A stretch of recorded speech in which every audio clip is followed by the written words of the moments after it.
bayad ang iyong kalusugan. Dapat kinikilala ang iyong kahalagahan. Sa kahit anong media ay pinag-uusapan. Bawat imahe mo may dignidad na nakalaan. Dahil pagiging babae mo'y isang kadakilaan. Sa pagsulong at pag-unlad ng ating bayan, kayahang mag-ambag ay kailangan. Ika'y katuwang sa pagpanday ng ating lipunan tungo sa isang magandang kinabukasan. Juana, Juana, ikaw ang aking bida.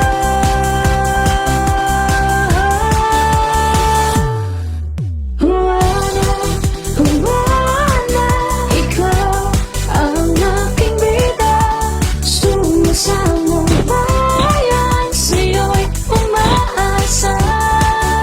Kaya ika'y bigyan ng lakas, respeto at mamahal na wagas. Karapatan mo'y napatingatan, lahat ay pantay, pantay sa lipunan. Juana, Juana, Juana, Juana, ikaw ang aking bida. Juana, Juana, Juana, Juana, ikaw ay mahalaga. Juana, Juana, Juana, Juana, Juana, Juana, Juana, Juana.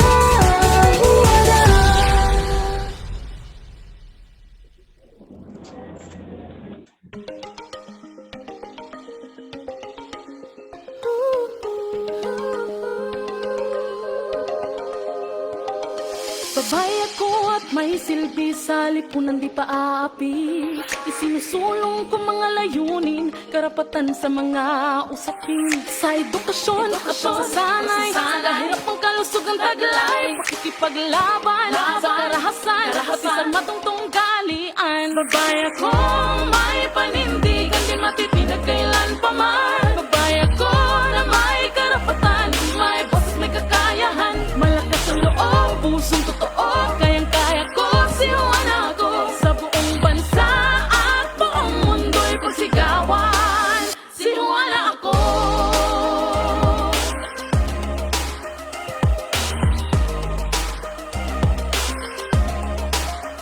Babae ako, kayang pamunuan, magdesisyon para sa karamihan. Mekanismong dulot ay pagunlad, sa kababaihang ipatutupad. Sa usaping ekonomiya, sarap ang pagtawat ng media.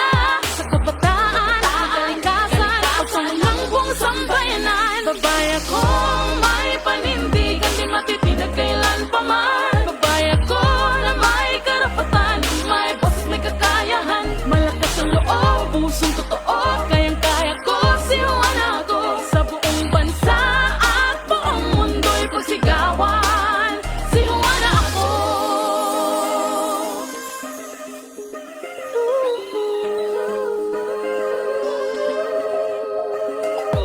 Ako si Juana, babaeng palaban, ang hamon ng buhay dito susubuan. Kung may kapal sa'yo'y nananali, handang harapin anuman ang palaki. Ako si Juana, babaeng palaban, ang hamon ng buhay dito susubuan. Si Juana ako, si Juana ako.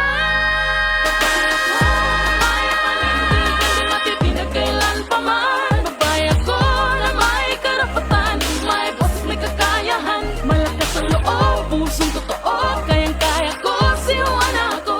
Sa buong bansa at buong mundo'y pagsigawan, babae ako.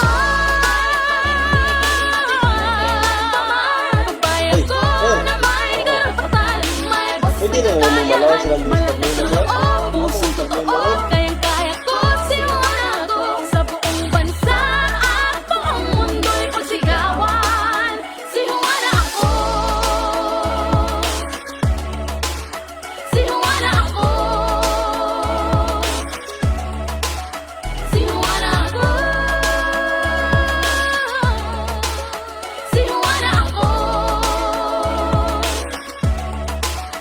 Si Juana ako.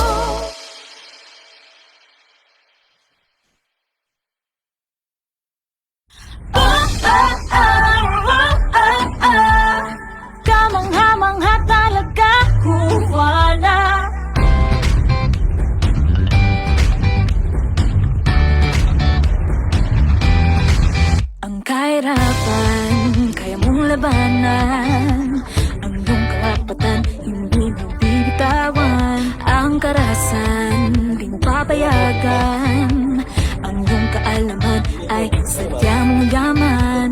Sa dilim ng papansin ng iyong taglay na liwanag, kumikinang umaapaw sa kagandahan. Sa tibay mo't husay, talisay kang tunay. Mahalaga ka talaga sa ating bayan. Kamangha-mangha talaga, buwana. Di ka kukupas dahil ikaw ay ginto. Ginto. Ikaw ay ginto. Kapaligiran sa'yo'y mahalaga. Bigay mo ka na sakit na walang katapusan. Kalusugan mo't prinsipyo ay mahalaga. Lahat tayo'y pantay, hindi dapat na iba. Ang iyong kalaman di babahagi sa karamihan. Hindi ka panghihinaan. Kahit ang mga batang kababaihan, may taglading kamangha-mangha. Kamangha-mangha talaga, buwana. Di ka kukupas dahil ikaw ay ginto. Ginto. Ikaw ay ginto. Kaya mong itaguyod ang karapatang pantao. Kung kaya nila, kaya mo rin ito. Kaya't huwag mong kalimutan, ikaw ay ginto. Dapat kabigyan ng halaga. Lahat ng tayo ay mula sa'yo sinapupunan. Ikaw may karapatang magdesisyon. Ang bagro sa ekonomiya ay hindi naiba. Hindi naiba sa aming kalalakihan. Isigaw sa maglabayan ang iyong kakayahan. Sa kaunlaran na kayang iyong maiambag. Ika'y dito dapat bigyan ng Sa karangalan. tibay mo't husay, talisay kang tunay. May taglading kamangha-mangha. Kamangha-mangha talaga, buwana. Di ka kukupas dahil ikaw ay kamangha-mangha talaga, buwana. Di ka kukupas dahil ikaw ay ginto. Ginto. Ikaw ay ginto. Ginto. Ginto. Ikaw ay ginto. Ikaw ay ginto. Ay, lang. Ang nangyari, sir? Kaya.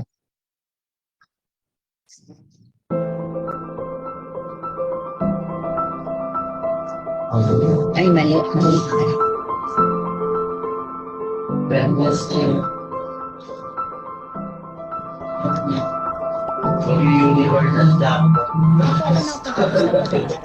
Kaya namasukan ko ang answer sa isang naisip ko na hindi sapat yung kinikita ko.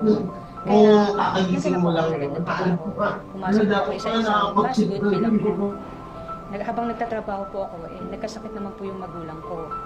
Nung time na yun, isip ko na magtrabaho sa isang magandang company at mas malaking kita. Pero hindi po ako natatanggap dahil wala po akong proper training. Isang kaibigan ko ang nagsabi na mag-enroll ako sa TESDA. Natanggap naman ako at kumuha ko ng kursong Food and Beverage Services. Nagkataon po na pagka-graduate ko, kumukuha yung TESDA ng scholar para bigyan ng negosyong mobile bar.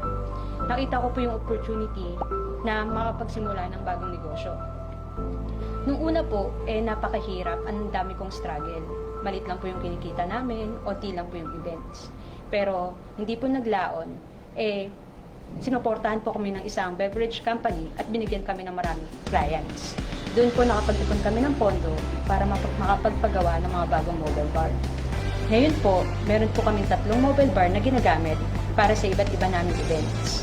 Kumikita po kami ngayon ng 100,000 minsan sa isang buwan at pag peak season, mas malaki pa po ang kinikita namin.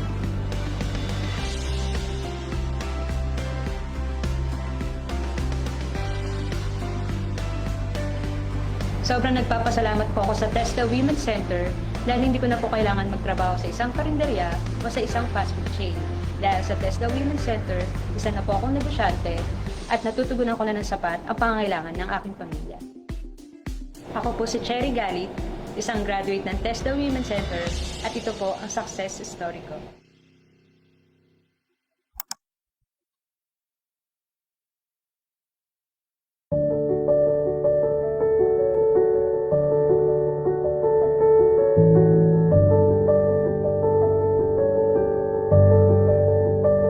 Buhay ko dati, bago nag-Tesla, tambay lang ako sa bahay. Gahanap ng mga bukting-ting. Pag may mga kung anong mga gawain na project nila ko, sumasama. Ganun na yung buhay ko dati. Galing po ako sa bundok, wala po kaming pera. Tapos yung sampu po kaming magkakapatid, wala po kaming magandang hanap buhay, magsasaka lang po kami. Tapos, yung bihira lang po sa amin yung makababa sa city kasi po dahil sa kultura namin pinagtatawang namin. Nanay ko at saka tatay ko po wala pong trabaho. Tapos, pera po, kulang po talaga para sa pagkain lang po namin. Kaya po, sige po ako na para ng Tesla para yun lang po kasi yung naisip ko na para madaling makapagtrabaho sa abroad. Ako po unang-una nung pagpasok ko po sa Tesla Women's Center, nahihiya po ako makisalamuha sa kanila dahil po galing ako sa bundok. Tapos ayaw kong magsalita dahil baka husgahan nila yung pananalita ko po, lalo sa Tagalog, hindi ko masyadong alam. Pero dahil po sa mga seminar training ko ng Tesla Women's Center po, parang inaangat nila yung pagkatao ko na hindi ko kailangang itago ang pagiging ako kasi po lahat naging pantay-pantay po pagdating sa pag-aaral. Nung narinig ko yung welding, gustong-gusto ko siya na trabaho. Ang lahat ng katawan ko, galaw. Pati yung utak ko nagalaw. Kaya yun yung pinakagusto ko sa welding course. Ang welding, akala namin pang lalaki lang siya, pero hindi lang pala pang lalaki. Kahit babae, pwede. Walang lalaki, walang babae. Kung mahalin mo siya, sa puso mo na kaya mo makakayanan lahat. Kahit anong hirap. Yung pangarap ko noon na nasa 10,000 lang sa buwan-buwan, naging 7 pesos na po ngayon. Tapos, yung sabi ko noon na kung katulong man ako ngayon, talang araw magiging amo na lang po ako. Ayun na po yung buhay ko ngayon. Dati po, yung tinitira namin is water lang po. Tapos ngayon, nakabili na po ako ng sariling lupa at pinapatayan ko na po ng bahay. Pinabago ko na po yung buhay namin. Sa awa ng Diyos, lahat na papasukan kong kumpanya, pang international, ang mga ibig sabihin, kung anong kaya ng lalaki, kaya din namin mga babae.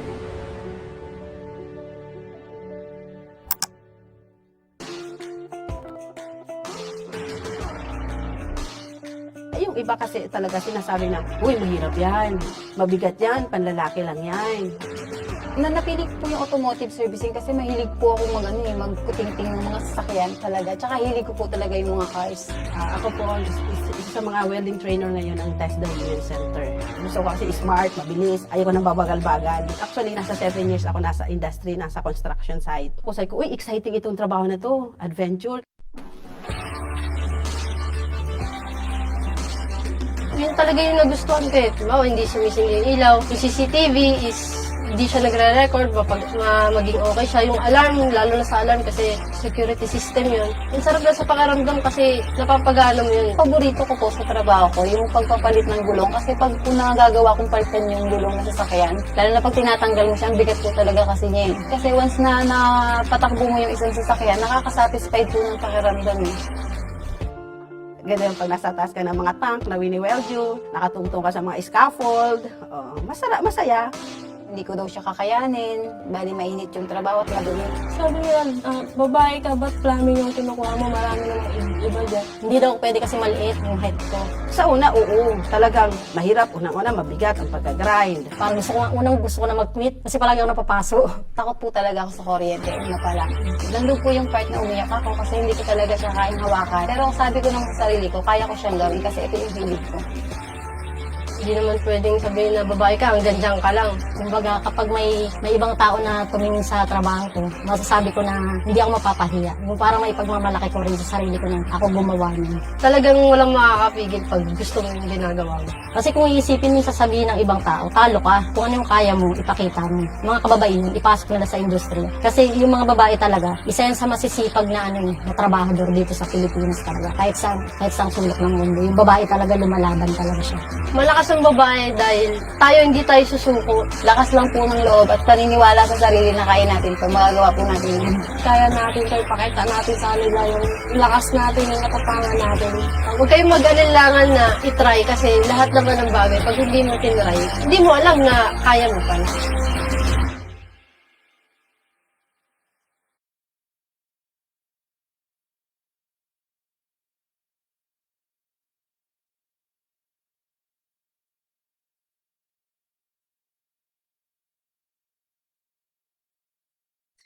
Good morning, everyone, and welcome to our lifelong learning program in line with the 2023 National Women's Month celebration.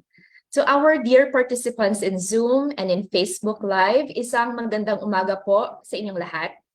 Yes, we are broadcasting live via TESDA official Facebook page. So to everyone joining us from different parts of the Philippines, a pleasant morning to everyone.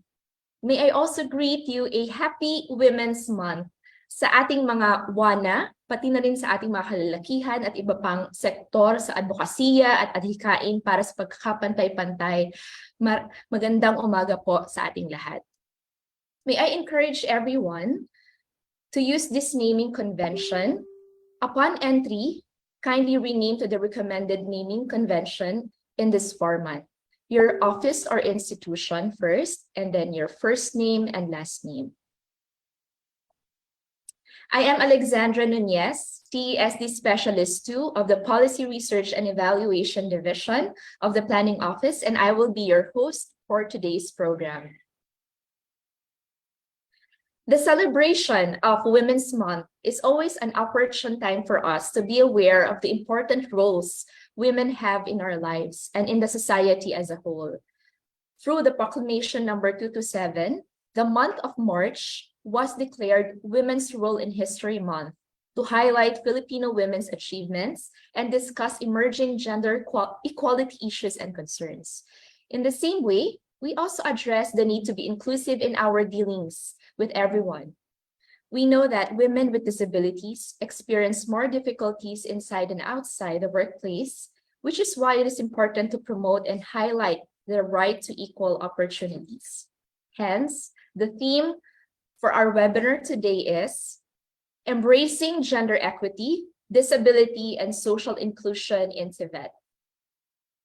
Our theme is connected with a multi-year theme for the Women's Month celebration, which is WE, which stands for Women and Everyone. We for Gender Equality, and We for Inclusive Society. We are very happy that we have now many participants, 100 plus participants here on the Zoom platform and around the Philippines are viewing this program via TESD FB page. To start the webinar, may we request everyone for the singing of the Philippine National Anthem using the all-women cast Lupang Hinirang music video to be followed by the prayer for gender equality. Tumayo po tayong lahat at sabay-sabay nating awitin ang pambansang awit ng Pilipinas. Kayang pag-ibig, ano sa silanganan, alam ng puso, sa tingin mo'y buhay. Lupang hinirang, tulad ka ng magiging, sa manlulupi, di ka masisingin. Sa lahat ng lubog, sa sigat at sa dami mong babang, may ginamang tula at awit sa pagday ang minamahal. Pag-isang ng patawad mo'y talupay na nagiging,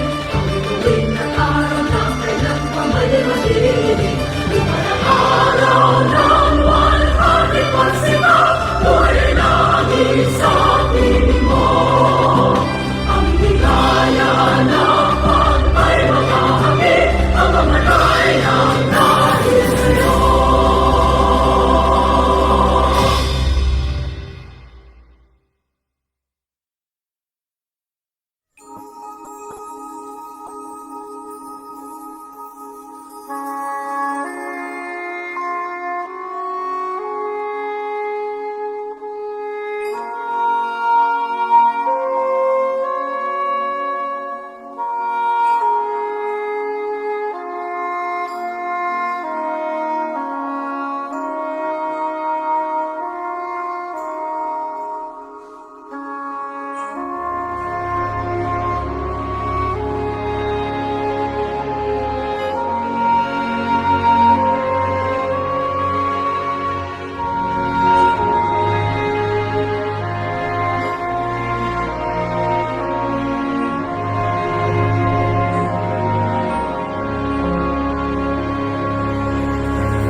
Thank you, everyone. Again, good morning po sa 300 plus participants natin in Zoom. Hopefully, our webinar today would greatly benefit not just our TESDA employees, but also the participants, especially those in the general public watching this program for personal and professional development. Again, it is our objective to promote gender equity, disability, and social inclusion in Tibet. And now, to give the welcome remarks, we request everyone's attention to the Deputy Director General for Policies and Planning, as well as the Chairperson for the GAD Focal Point System Executive Committee, DDG Rosana E. Urdaneta.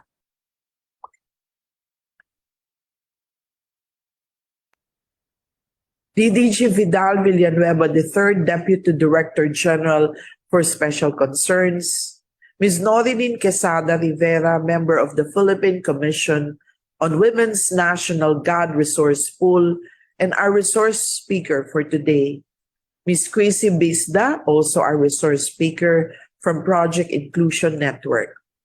All the members of the TESDA GAD Focal Point System and GAD Focal Persons from the Central and 17 regional offices. All the TESDA scholars, and everyone connected online for this program. At sa lahat ng mga wanas at wan ng TESDA, a pleasant morning everyone. Allow me to greet you all a happy Women's Month and happy International Women's Day, mga kapwa ko wana. The Women's Month celebration has served as a platform for highlighting women's accomplishment and discussing ongoing and emerging women's empowerment and gender equality issues, concerns, challenges, and commitments. The celebration is centered on concrete activities that are in line with national and international instruments and treaties, such as the Convention on the Elimination of All Forms of Discrimination Against Women, the Beijing Platform for Action, the Philippine Plan for Gender Responsive Development, the Framework Plan for Women, and the Sustainable Development Goals. For years, we have continued to make change work for women in Tibet. As we have our new recurring theme from this year, to 2028 for the National Women's Month celebration, WE, which stands for Women and Everyone, for Gender Equality and Inclusive Society. We will ensure that our advocacy for gender equality will be strengthened for an inclusive Tibet and society by providing equal opportunities to all Filipinos and equipping them with the skills necessary to fully participate in an innovative and globally competitive economy. Relative to this, the TESDA Women's Center's Lifelong Learning Program theme for this year's National Women's Month celebration, Embracing Gender Equality, Disability, and Social Inclusion in Tibet, aims to highlight the importance of applying gender and intersectional lenses in all programs and projects for our fellow Filipinos. As the GAD Focal Point Chair, I am proud that TESDA has been an advocate in strengthening gender mainstreaming and campaigning for inclusive and space spaces in Tibet. We ensure that everyone, regardless of their sex, gender, race, social status, or other social identities that may subject them to oppression, should have their rights protected. Other government agencies like PCW also recognizes TESDA's achievements in developing and implementing gender-responsive and gender-fair programs. TESDA led the conduct of free TESDA online program courses for female beneficiaries in priority sectors, the development of online GAD modules, a communication plan advocating for women's participation in non-traditional trades, institutionalized the authority's CODI in the national and in all TESDA regional offices and TESDA technology institutions. And recently, based on the 2021 GAD budget report, TESDA ranked 5th in the highest GAD budget allocation, highest budget for GAD-attributed programs and projects. Despite these initiatives, we know that much more needs to be done to respond to the needs of girls and women. We need to strengthen our advocacy for gender-fair Tibet in a society that recognizes and embraces differences, making sure that no one is left behind. This 2023, we particularly call attention to the need for equality and inclusivity in the field of technology, innovation, and ICT. Thus, TESDA will continue to increase participation of women in this sector. We envision our equal path for them to enroll in related courses, equal support to women researchers and innovators, and equal spaces for them to lead and catalyze changes in these fields. These TESDANs and our WANAs and WANs, we request your participation and support in ensuring a strong focus on gender equality, women's rights, and empowerment. Let us make every WANAs equipped with skills that will help them make a difference in the society and for their families, and allow them to be visible even in the community being relevant skill set. Lastly, let us use our learning from this webinar in translating our GAD mandates and policies of TESDA into concrete actions that will ensure a gender equal and inclusive society. Maraming salamat at mabuhay tayong lahat.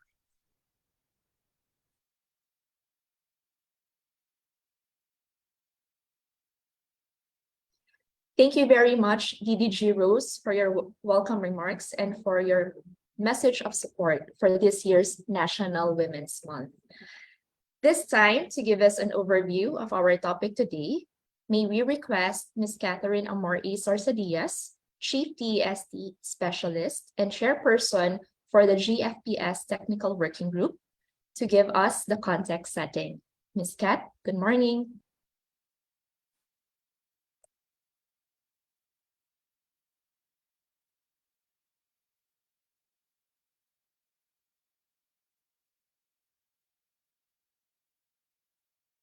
Okay.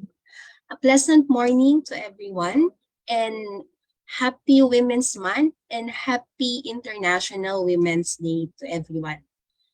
To give the background and understand the importance of today's program, let me start by sharing to everyone that lifelong and career skills is one of the 21st century skills that TVET trainees and scholars need to develop to keep pace with the development in society based on TESDA's competency standards.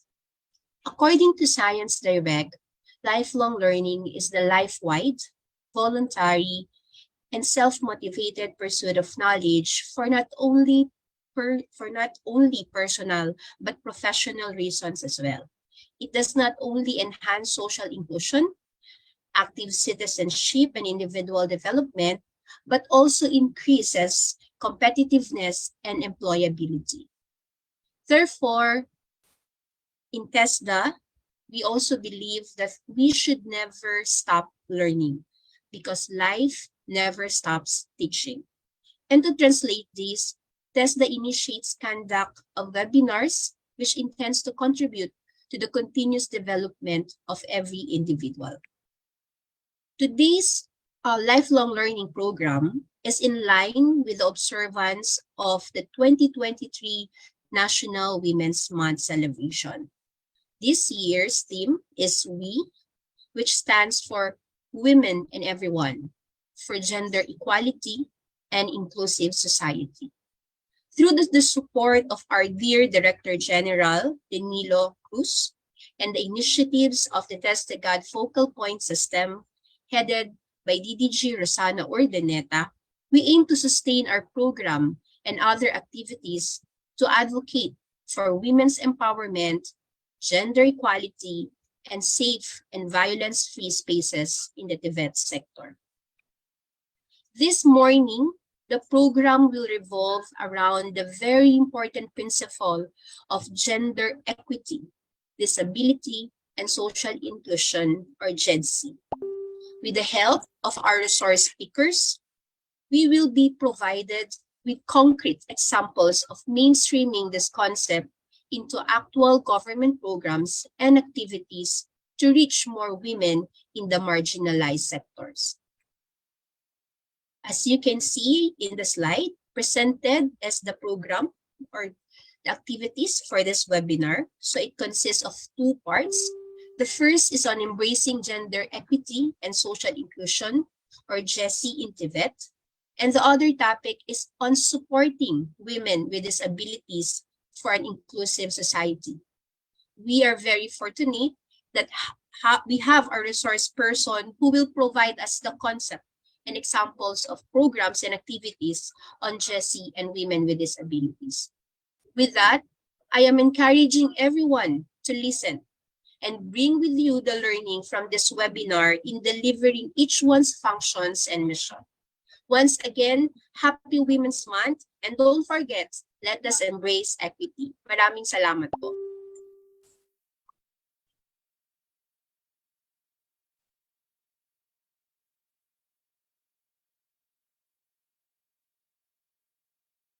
Maraming salamat din po, Ms. Kat, for presenting the context of this webinar. Now we are privileged to have our first resource person to share her expertise on the topic, Embracing Gender Equity and Social Inclusion, or GESI, in TVET. Ms. Norlin is an accountant by profession. She's also a PCW-accredited National GAD resource pool speaker, licensed professional teacher, and development worker by practice, with 10 years experience as a missionary working with prostituted women. Her areas of specialization in strategy management, gender equality, disability, and social inclusion, or GEDC mainstreaming, women, peace and security, and early childhood care and development, enable her to work with other government agencies such as DOST, POEA, NCMF, IAC VAUSI, local government unit in Mabalacat City, and Marikina Polytechnic College Graduate School Department. Let us now welcome Ms. Norilyn Rivera.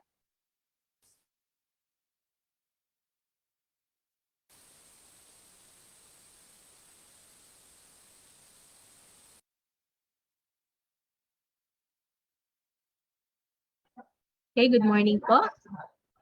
Naririnig po ba ako ng lahat?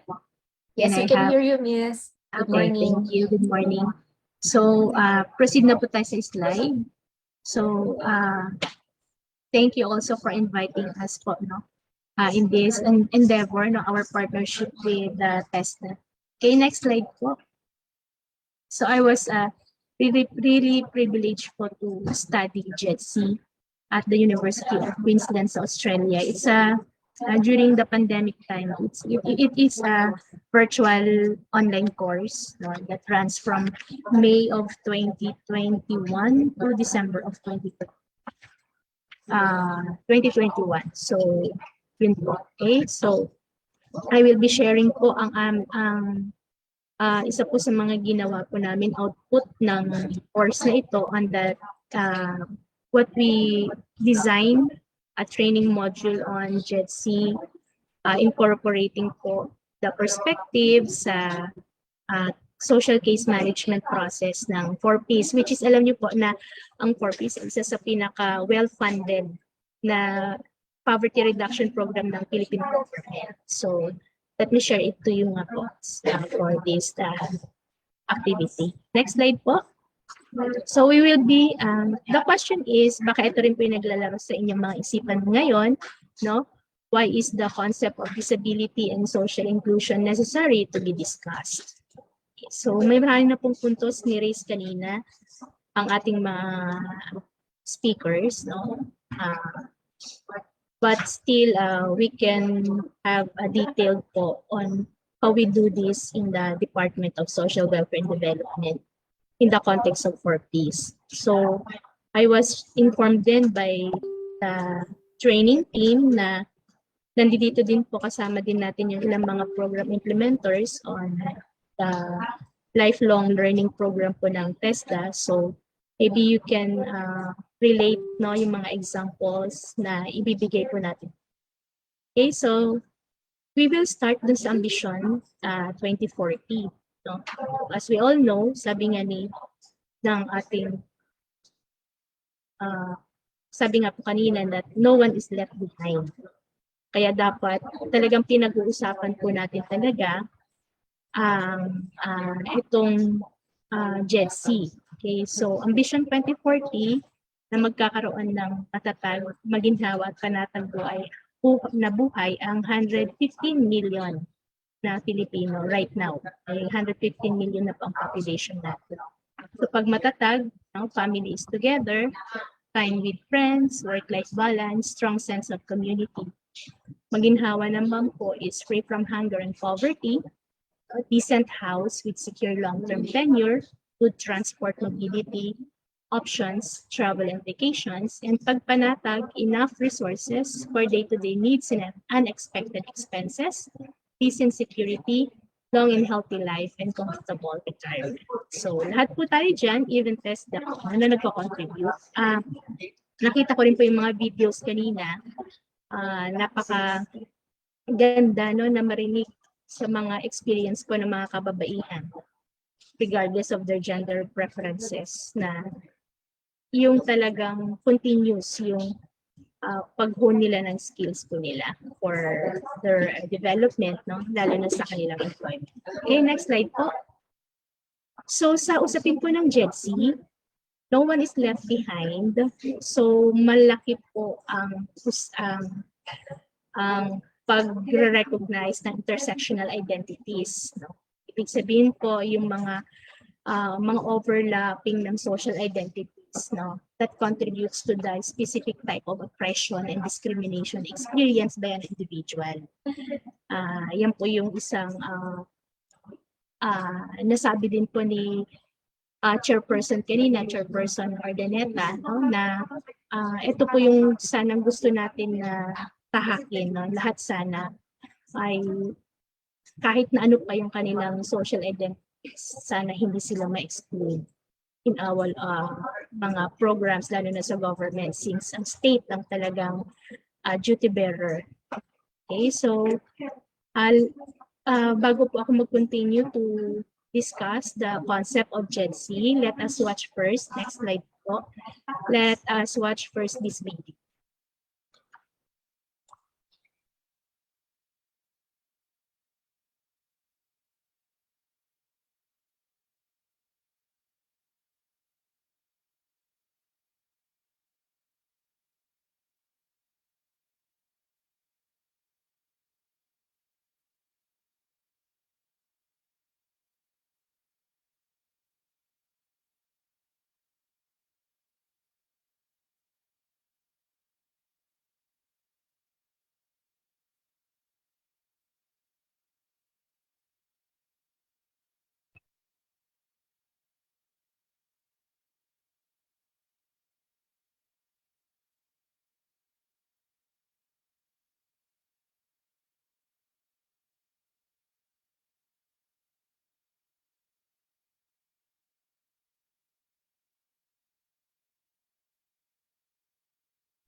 There is no sound po.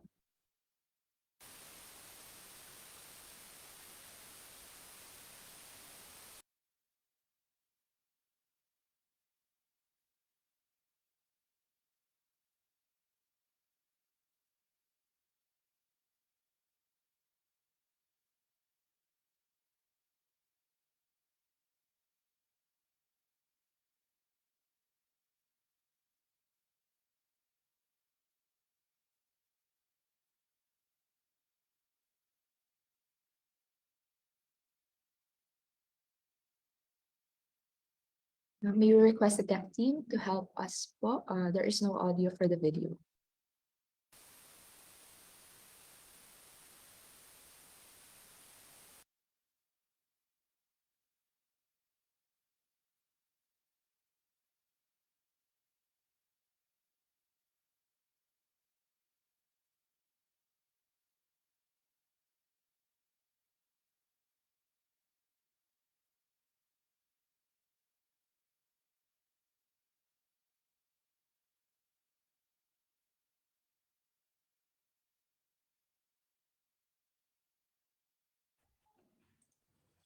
A person may be excluded based on their gender identity or their disability. But there are many other reasons why a person may be socially excluded, including their age, with the elderly and the youth being key targets for social exclusion. A person may also be excluded due to their sexual orientation or gender identity, including members of the LGBTQIA+ communities. So that includes lesbian, gay, bisexual, transgender, intersex, queer, and asexual people, among others. So some members of these communities may experience higher levels of exclusion than others. Indigenous peoples also experience high levels of marginalisation, particularly when compared with the dominant culture. And in addition, a person's status as a migrant worker, their religion, their ethnicity, their job, and their education level, all of these things make a person more vulnerable to exclusion.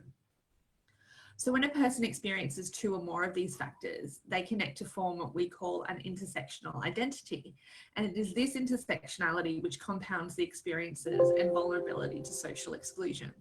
So for example, a woman may be excluded from public life in certain communities. When a woman with a disability in the same community is likely to be even further excluded. So an Indigenous woman with a disability will have another experience altogether. We can't have discussions about reducing barriers to inclusion without first acknowledging the increasingly complex experiences of intersectional identities. And while gender and disability are key focuses of this course, they are significant triggers for social exclusion globally. They are not the only reasons why a person may be excluded.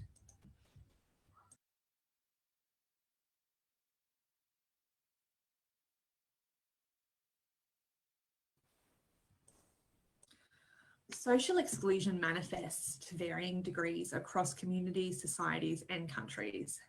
some experiences are observed globally and others may only be seen in regional patterns. So while gender and disability are common causes for exclusion, the degrees to which a person is socially excluded based on these identity characteristics may change depending on where the person is located and the different communities that they participate in. So if we use women as an example again, in some societies in the Middle East, for example, women are totally excluded from public life, unable to leave the house without a male guardian, and frequently subjected to gender-based violence. If we look on another community, say for example in Australia, women have equal legal rights and relative freedom when compared to their counterparts in the Middle East. Yet their social exclusion is manifested in moderate levels of gender-based violence and less access to income and resources via the gender pay gap. The social, economic and political makeup of a society will play a key role in how exclusion is manifested within that society.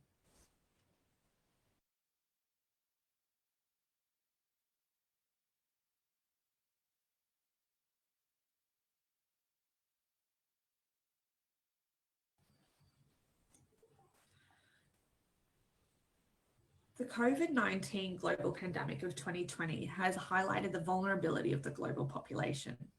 And as countries and cities scramble to contain the outbreak, communities and individuals who are already at risk of social exclusion are even more so. So not only do they continue to experience the same levels of exclusion that they did before, but they are likely to be more vulnerable to infection, particularly the elderly and those with insecure work or those living in unsanitary or cramped conditions. So many groups that are already socially excluded don't have the luxury of social distancing.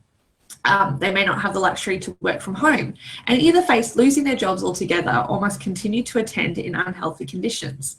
So let's look at the Rohingya refugees living in Cox's Bazar in Bangladesh, the biggest refugee camp in the world. Here we have 90,000 people living on 1 square kilometre of land, and they do not have access to enough soap and water at the best of times. Large families are living in makeshift shelters and healthcare is limited. So these people face some of the highest rates of social exclusion. In fact, the Rohingya have been described as one of the most persecuted ethnic groups in the world. And they have little to no defence against the spread of COVID-19, and their existing vulnerability is amplified in this time. So similar patterns can be seen for members of the LGBTQIA+ community, disability and aged communities, particularly those who are dependent on regular medicine and healthcare, as those services become increasingly constrained during the pandemic. In addition, we've seen finances redirected from social development projects and redirected towards addressing the pandemic. So services offered through these projects are in even shorter supply.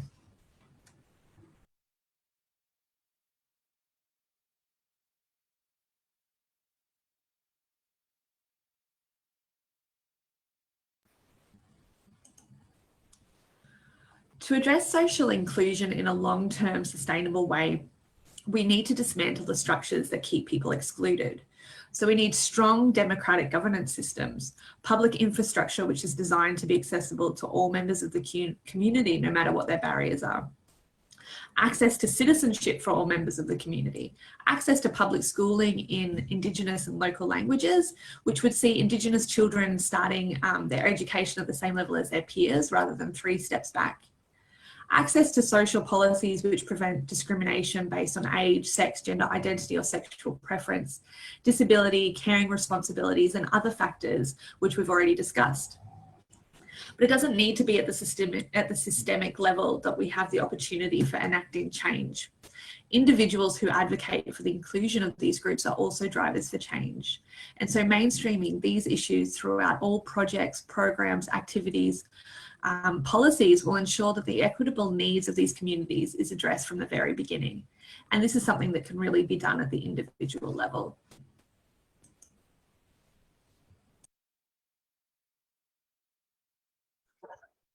So, maraming pong salamat sa ating tech team. So, next slide po. So, nasabi nga po ng ating... Ms. Arlene, sorry, your audio po has a bit of an echo.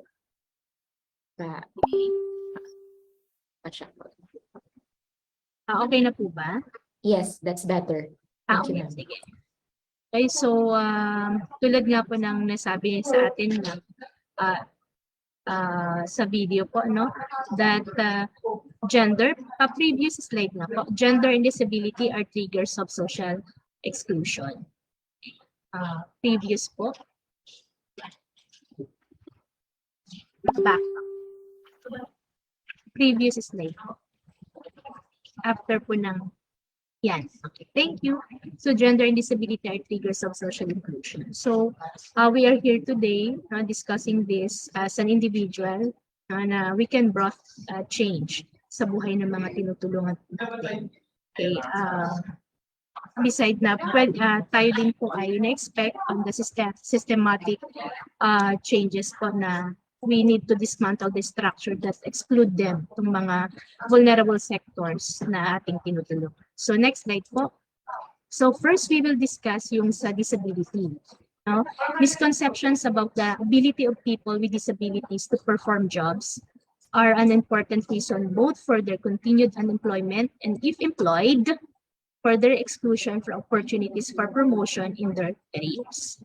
Such attitudes may stem from prejudice or from the belief that people with disabilities are less productive than their non-disabled counterparts. In particular, there may be ignorance or prejudice about mental health difficulties and about adjustment to work arrangement that can facilitate employment. Misconceptions are often prevalent not only among non-disabled employers but also among family members and disabled people themselves. Some people with disabilities have low self-expectations about their ability to be employed and may not even try to find employment. The social isolation of people with disabilities restricts their access to social networks, especially friends and family members that could help in finding employment. So nakikita po natin dito ngayon from Professor Stephen Hawking, kanyang experience as a person with disabilities. But if yung kanyang disability po ay hindi naging hindrance para ma-develop niya yung sarili niya at be productive individual. Okay, so next slide po. So, working to change attitudes. Isa din po yan sa sinabi din sa ating kanina.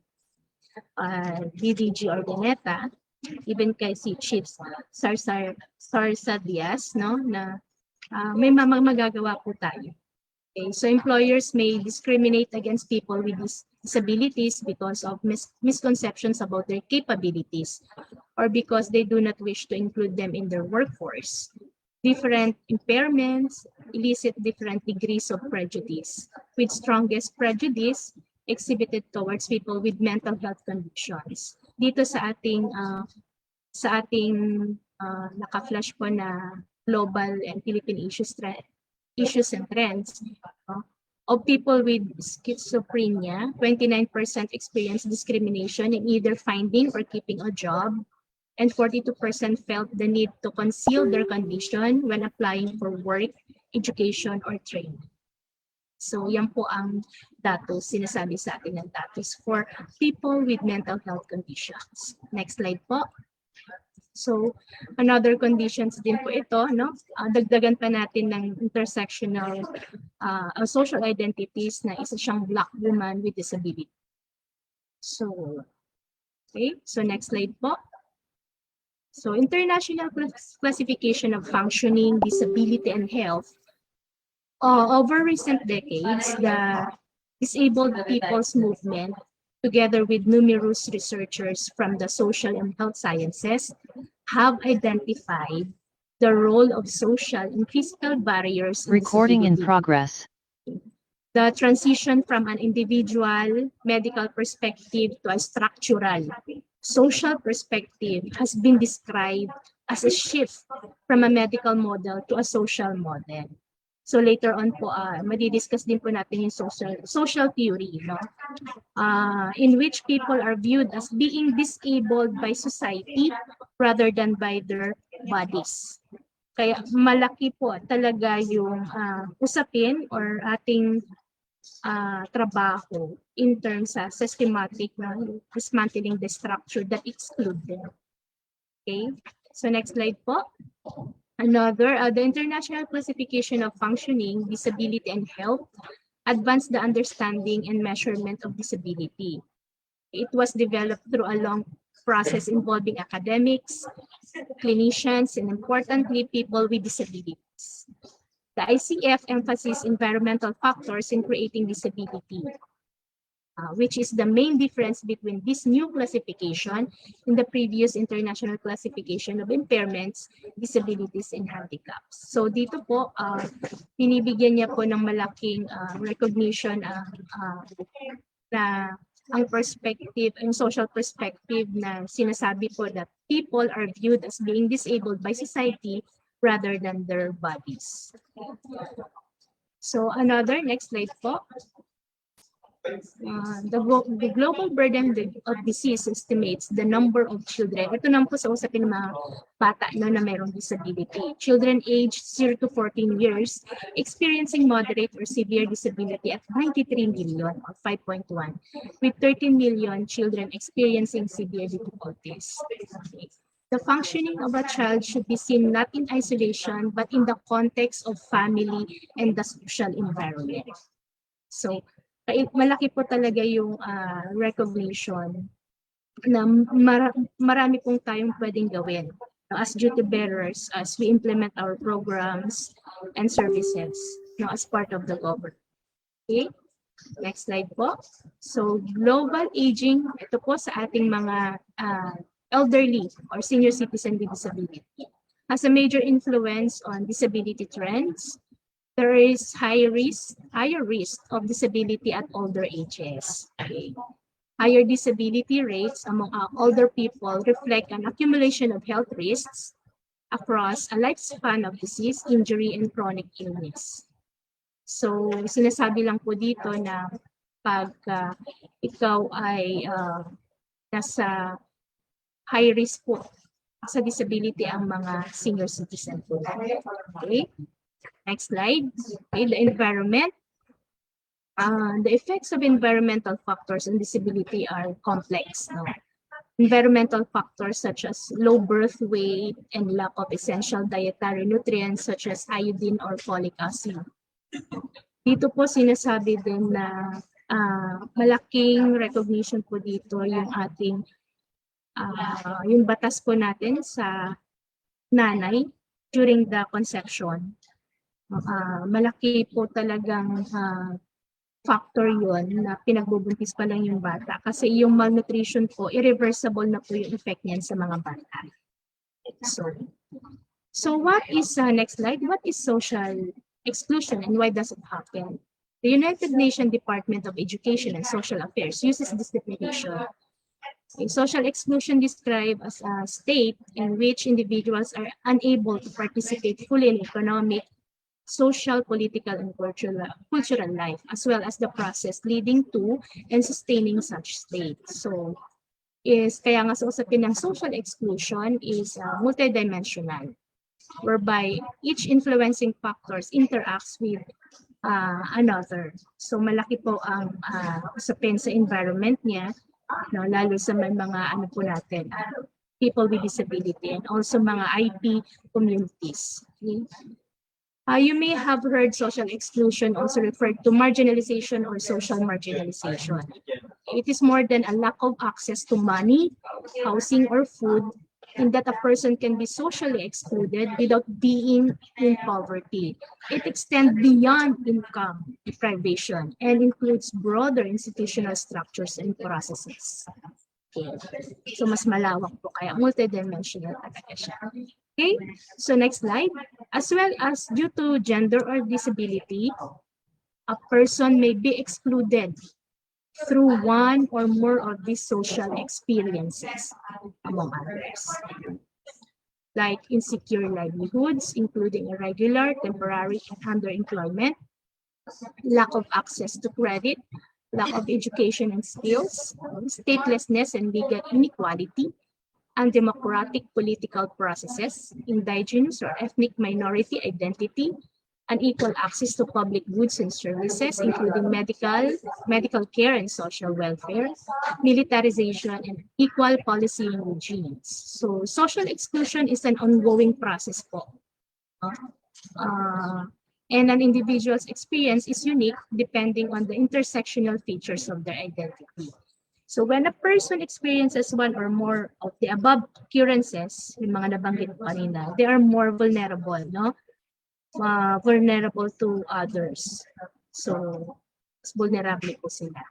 Okay, next slide. For example po, without access to citizenship, a stateless person is also more likely to have challenges in accessing education, credit, and healthcare.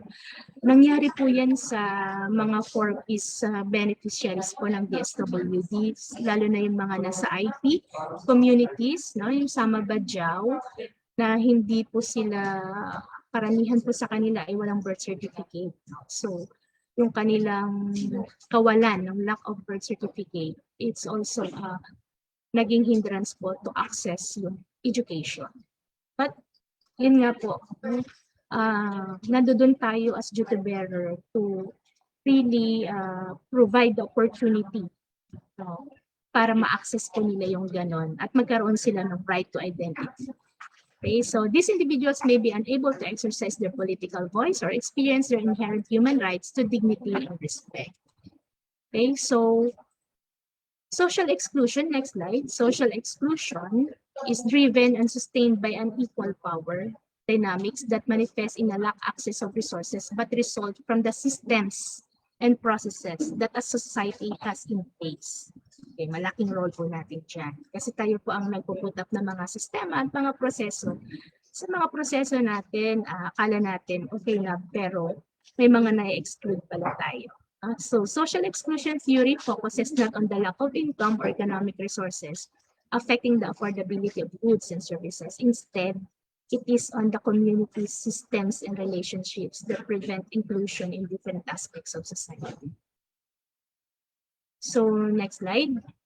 We are also likely to see increased patterns of social exclusion on geographic areas where combinations of shared experiences connect people. For example, low-income residential areas have high crime rates, poor access to health, and higher than average levels of unemployment. So next slide. So some people may be deliberately excluded by other individuals. For example, employers who may not consider applicants from a specific ethnic group. This exclusion may or may not be intentional or even conscious. However, it is much more likely that an individual's experience of social exclusion can be attributed to manifestations of unequal power relations. So napaka-importante po na sa mga gumagawa ng policies, lalo na sa ganito po na sa workplace, na magkaroon tayo ng perspective on gender equity, disability, and social exclusion para po nami-minimize po natin yung mga possibilities. No? It may not be intentional or even conscious, no? Pero at least pag meron po tayong tamang perspective, makakatulong. So those members of society who are thought to have no power or be powerless are likely to be more socially excluded than those with willed power. Furthermore, a person experiencing one of the scenarios above, they are more vulnerable to others, making it harder to recover and break the cycle of social exclusion. Okay? So later po, magbibigay din po ako ng mga ano ba ang muka, Miss Nori, ano ba ang muka ng social exclusion sa usapin ng mga 4-piece household ng in-implement ng DSWD para mas relatable po. Social exclusion occurs in nearly, if not all, countries and communities to varying degrees. Nakita po natin kanina sa audio-video presentation. No? Iba't ibang phases ng social exclusion. Pag napunta ka sa Australia, sa Middle East, iba't iba po. So, who is excluded is often dependent on key features such as gender, disability, age, race, ethnicity, gender identity, and others. Some social groups, including but not limited to sex workers, migrant workers, and prisoners, are more likely to face experiences of social exclusion. Okay. So, ako din po ay 10 taon as missionary working with women in prostitution. So, ang stigma po ng isang sex worker or prostituted women ay uh, nakakalungkot lang, no? Na even yung community na mismo ang nag-exclude din sa kanila. Even the families. So people can also experience social exclusion based on where they live rather than any other identity elements. For example, people who live in remote or isolated areas. Sa atin sa Pilipinas, tinatawag itong GIGA. Geographically isolated and disadvantaged areas.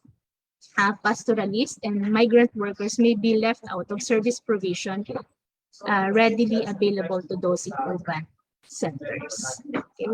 So who can experience social exclusion? Next slide. Social exclusion may also be shared across generations. For example, the Philippines, conflict zones or Mindanao and other remote geographic locations negatively impact education and social services. Poverty levels are also reported higher in these areas now when compared with urban Manila. When a child from this region cannot gain competitive education, they remain in the same cycle of poverty and social disadvantage that they were born in. So yun yung mga social identities or social circumstances na dapat nating i-consider. Okay, so next slide. Okay, ito po yung sinasabi ko kanina na social identity wheel. The concept was derived to support social identity theories. Ito yung intersectional identities in the 1970s. Kaya mapapansin nyo, itong wheel na to may dalawang layers. The internal core represents an individual's identity elements that are fixed. Ito yung nasa loob po, internal, yung blue. Okay.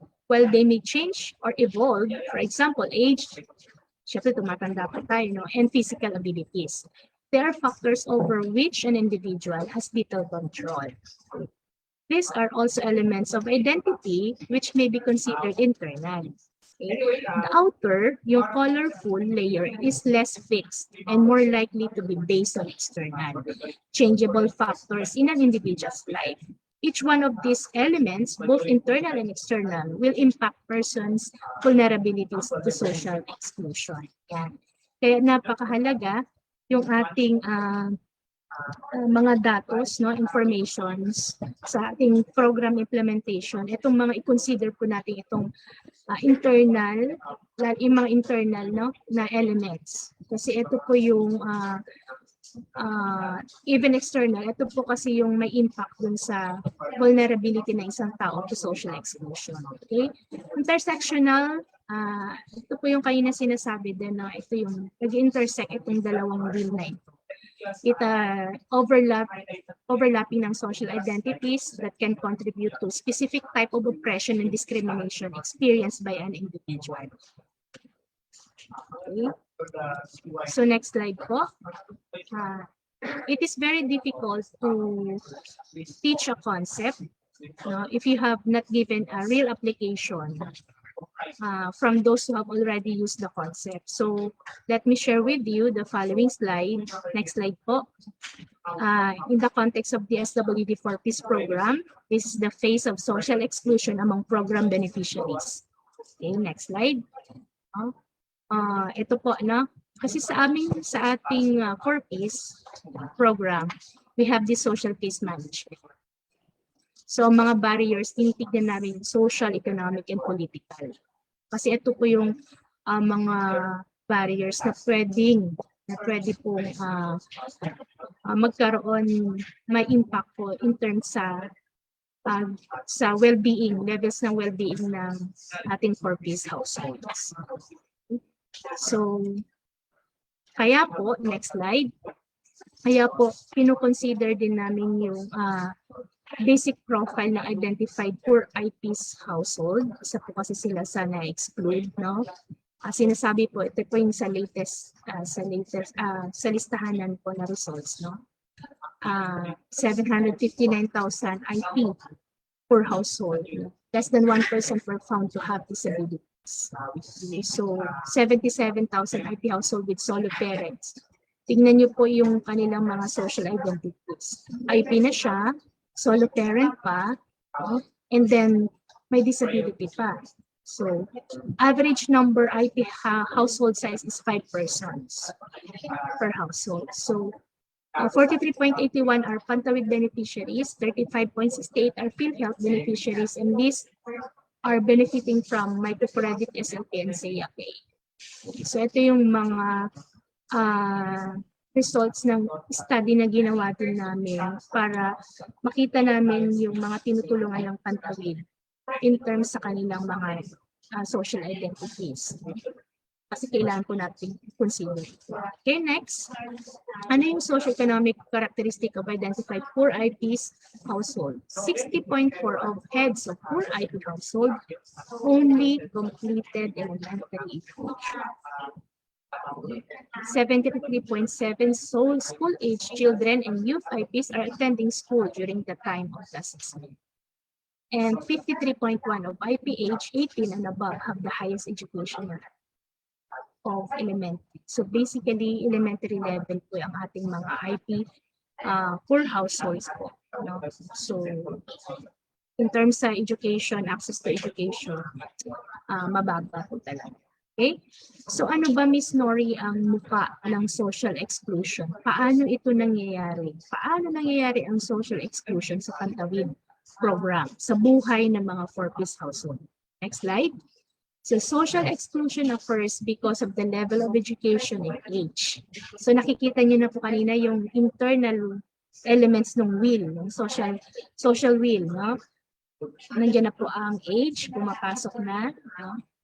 Okay? So they felt embarrassed to share an idea because their self-esteem is low as a result of not finishing high school during the family development session. Okay? Social exclusion occurs from the selection of program beneficiaries at the LGU level. 4-piece beneficiaries are not included due to the belief that all their needs are well provided by the program. Meron pong maling misconception, meron pong maling pananaw, paniniwala ng mga local government. Exclusion by affinity, kanino ka connected, ay 4-piece yan, madami na silang natatanggap. Okay, yan po yung mga mukha ng social exclusion sa programa ng Next slide. So, social exclusion also happens as a result of the life circumstances, like being a solo parent. The breadwinner of the family dies. It impacts a person's vulnerability to social exclusion. Risking the vulnerability of minor children to no parental monitoring and guidance on a daily basis might make them targets of different types of abuse from possible perpetrators. Syempre po, pag solo parent ka, you need to have your economic opportunity outside your home, no, para ma-feed mo yung mga anak mo. So, tapos walang naiiwan sa kanila. So, target sila ng any type of abuses. Okay? Social exclusion happens if those of us in government do not recognize that the needs of a sector are not considered in the structure and processes of our program. Okay. So, next slide. In the case of early pregnancy, young females are more bullied, which leads to social exclusion. The girls were ridiculed more since their tummies were developing in the eyes of the community as opposed to the boys, kasi sila nga yung nabubuntis, no? So, karamihan po ng aming cases ngayon ng mga kabataan namin, taas, no? Na nagiging not attending school children sila because of teenage pregnancy or early pregnancy. For IP household, they are more vulnerable on social exclusion due to their limited knowledge, skills, or even access to information, technology, and opportunity to improve their capacities. Nasabi ko rin po kanina sa inyo, meron kasing DepEd policy on the enrollment of learners na hindi inclusive kasi pag wala kang birth certificate, hindi ka pwedeng mag-enroll. No? So, ang mga samambadyaw din po namin, nagkaroon din po kami ng project, no? Initiative na maka-acquire sila ng birth certificate to access the basic social services like the education. So, lack of information, limited political constraints, political and economic reasons. The exclusion could be a product of limited consultation, insufficient use of available data. yan po yung mga nangyari. So what did our social case managers do? Through the family development session, constant affirmation and encouragement are given to them that they are part of the community. And as a member, they have the rights to participate, the right to participation, services, programs, and activities like those of other members of their community. So as a case manager, coming from the mga reflection po ng mga social case managers namin, they make referrals to the different interventions for the Pantawid beneficiaries, lobbying in terms of municipal action committee meetings, making project proposals, and showcasing our Pantawid household to the LGU. For those government agencies, including LGUs and barangay LGUs who are excluding 4-piece beneficiaries in their program and services, nag-schedule din po sila na meeting to have dialogue with them and provide proper context for them to understand better na hindi nga po lahat na ibibigay ng Pantawid. Okay? So next slide. So why is concept of disability and social inclusion necessary to be discussed, no? Lalo na sa usapin po ng 4-piece. Next slide po. Next slide. Okay. So ito po yung next slide po. Ito po yung mga nanggaling po na mga realization po ng ating mga program implementers. Next slide. Okay. So it is important to deal with the problem of disability and social exclusion. Next slide po. Ang sabi po ng ating mga program implementers is that we have the social and moral responsibility to help one another, to uplift lives, especially those with disabilities and victims of social exclusion. We have to deal with the problem since we are given the opportunity to be part of it aside from the moral responsibility. We must serve as an instrument to elevate their lives and try to stop or lessen these practices to have a better community. Their well-being is also part of achieving our ambition natin.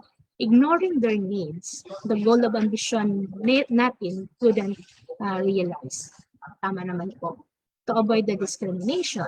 With these identified gaps, we can lobby with our partner agencies and stakeholders. Okay. Next slide.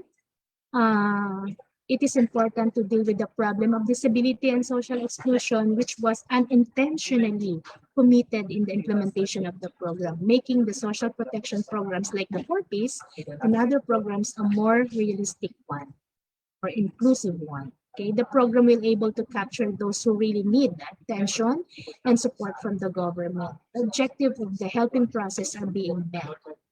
Okay, so it made me realize that I'm so blessed that I am in this profession and institution, because from the problem itself until how to intervene with that, we are the agent of change. Isa po yung, galing po yan sa mga social case managers natin, in which all of our learning, especially in JEDC, when applied, will benefit those vulnerable sectors and no one will be left behind. Okay? This is a social problem which can affect the full development of the society. Kaya napaka-importante po, no, na we have to deal with the problem of disability and social exclusion. Okay? So, pumapasok na po tayo sa synthesis. I have two parts of the synthesis. Okay? Let us test your knowledge. You can chat na lang po sa chat box yung inyong answer to this. I have 5 questions. Okay? Ready na ba kayo? Can I have a thumbs up po? Kung ready na? Hello? Hello, naririnig po ba ako? Okay, Yes, next we can slide hear po. you. Next slide po. Okay, number 1 question. Social exclusion is, okay, multidimensional, intersectional, broader than income deprivation, result of unequal power dynamics, all of the above. Ako bang sumasagot sa ating chat? Okay, all of the above. Thank you, thank you, thank you. Okay, next slide. Let us see ang answer. Yes, all of the above po, no? Tulad po ng sinabi ko sa inyo kanina, intersectional or intersectionality theory, no?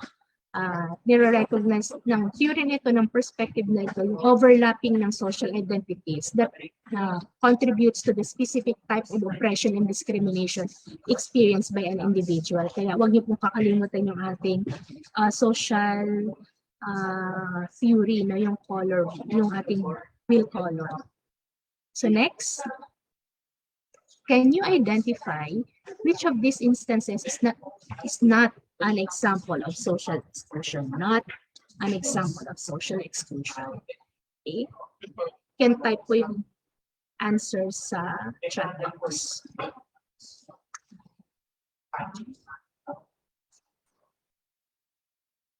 Okay, meron na ba? Letter C. Okay, C. Okay, let's reveal po. Galing ah. Let's reveal our answer. Okay, you are all correct po. Now, letter C. So, an older person from a wealthy family passes away from COVID-19 despite receiving the highest level of care available.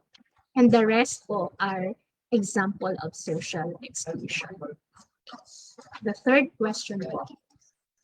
Can you identify which of the following situations reflect inequality, equality, equity, and justice? Okay. Letter A. LGBTQI plus people are accorded the same legislative protections as non-LGBTQI plus people. Ano po ang answer natin?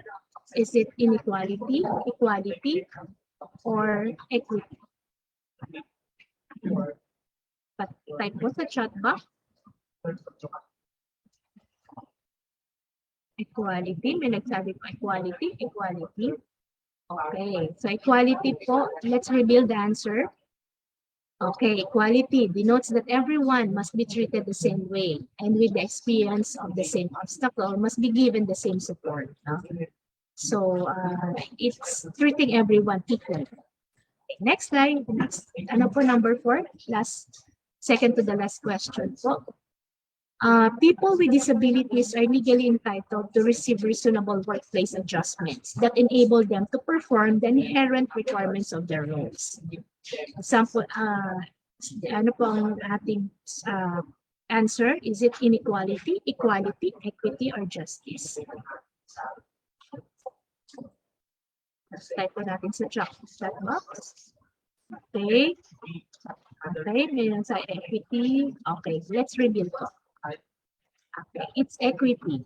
Okay, equity speaks of differences as a starting point and analyzes how to respond to these differences. By introducing needs-based responses. May konting adjustment. Dito nga, workplace adjustment. It is treating everyone equitably, giving more to those who have less. Okay, it's equity. Last, women are more likely to be victims of gender-based violence than men. Ano po ang ating answer? Is it inequality, equality, equity, or justice? Okay, can you type po? Okay, inequality, justice, inequality. Oh, nahati po yung ating okay, let us reveal po yung answer. It is, next slide po, let's reveal inequality. Okay. So, that will be our last. So, next slide po. This, I would like to share with you yung mga reminders and things to ponder as we embark po dito sa ating pag-implement or pag-mainstream ng ganitong perspective, no, na merong focus na ka-zoom in sa disability and social exclusion. Mag-remind po natin yung ating sarili that equality, equity, both equality and equity face structural barriers or obstacles that prevent the same enjoyment of an event or benefit by different people. Removal of structural impediments is a key to genuine equality. So dismantle the structure that exclude them. Yun yung systematic way. Pero sinabi din kanina, next slide. Next slide po. Biases. Sige po. Okay, biases lead to discrimination and marginalization. They increase the impact of structural vulnerabilities and diminish the potential for agency. Gender inequity comes about when these biases are not recognized and addressed. So malaki po ang once we are implementing program, napakalaking part po na magkaroon tayo ng continuous na analysis, assessment, kung yung mga processes ba in place, yung program pa as we implement this, talaga bang na-address niyo yung mga different biases or mga social identities na pwedeng processes or structure na pwedeng magkaroon ng barriers no, para ma-access nila yung ating programs. Okay? At sabi din po kanina, no, individuals like us can brought change. Next slide. So, working to change attitude. We as drivers for change. So, as next slide po, ito po ay yung 1, 2, 3, 4, 5, yung fifth column po. Ito po ay sinulat ko, no, as I reflect on my JEDC journey. Okay, itong first column, second, third, and fourth ay nakasulat po ito sa libro ng Philippine Commission on Women. I think that Transforming God sa government context. So yung JEDC, ang contention nito, arguments dito is that SOGI and persons with disabilities are at risk of social exclusion in matters of development. Ang focus ngayon pag JEDC is everyone should be involved in the development process regardless of their disability, sexual orientation, gender identity, or manner of expression, or yung tinatawag natin mga iba't ibang social identities. No? The problem is that due to the triggers of social exclusion that are gender and disability, SOGI and people with disabilities have unequal opportunities in the development process. So the goal is, says JEDC, is to facilitate equitable, sustainable development for all regardless of their disability, sexual orientation, gender identity, or manner of expression. Okay? Next slide po.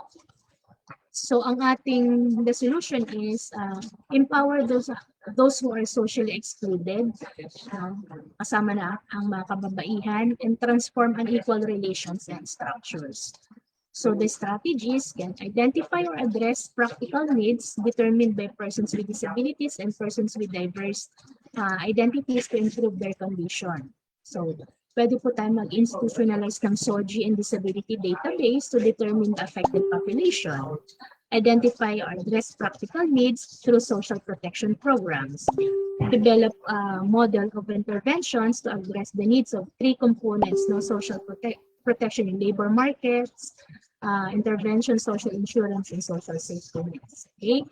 And the capacity building of the GAD focal point system on SOGI and JEDC mainstreaming. And institutionalized JEDC mainstreaming in all accountability areas at all levels of program and project management. Okay, so yan po yung part po na aking journey on JEDC.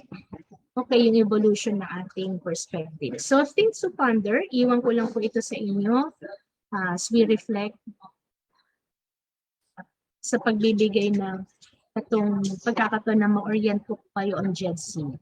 So as a program implementer or GAD focus or GAD focal point system chair or members, what are the specific situations or reasons why program beneficiaries of mga different programs ninyo like yung training for work, scholarship program, private education student financial assistance, universal access to quality tertiary education, special training for employment program, the mga beneficiaries dito or yung individual like our colleagues in the workplace will experience social exclusion. And as GAD advocate, how we help those experiencing social exclusion. So sabi nga ni DDG Ordaneta kanina, no? Individual like us can brought change dun sa ating sphere of influence. Okay? So that will be all. Thank you and happy Women's Month to all po. Happy International Women's Day ngayong araw. Salamat po.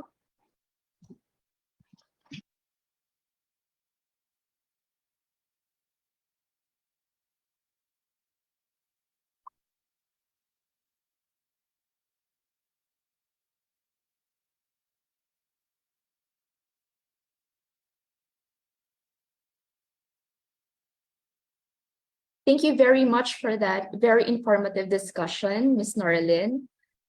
For everyone's information, we now have 421 participants in Zoom, and we are also live via TESDA official Facebook page. Again, good morning and happy Women's Month to all our participants. We also recognize TESDANs joining us today, such as Region 7, Provincial Office Bohol, PTC Dumaguete, and the whole operation unit from Carmelo de los Santos Senior or CCNTS TESDA. Thank you for joining us. Nandito din po si former EDI Mitaganas, RD Conrad Barres.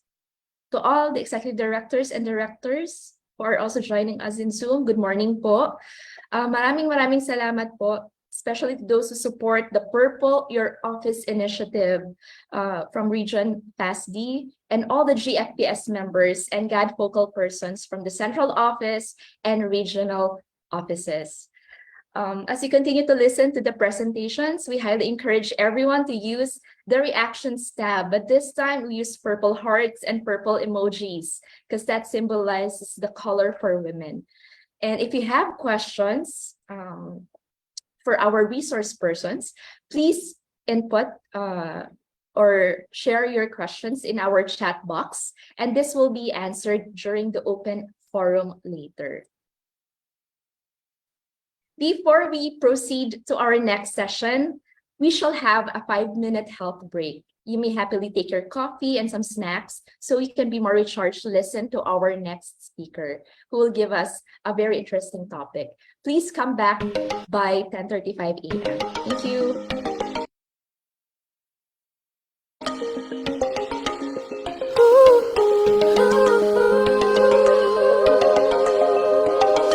Babay ako at may silbi sa lipunan di paaapi. Isinusulong ko mga layunin, karapatan sa mga usapin. Sa edukasyon, sa sanay, sa hirap ng kalusugan taglay, pakikipaglaban, sa karahasan, pati sa matungtong galian. Babay ako, may panindigan, di matitinag kailan pa man. Babay ako na may karapatan, may boses, may kakayahan, malakas ang loob, pusong totoo, kayang-kaya ko, sinuwan ako sa buong bansa at buong mundo'y pagsigawan, sinuwan ako.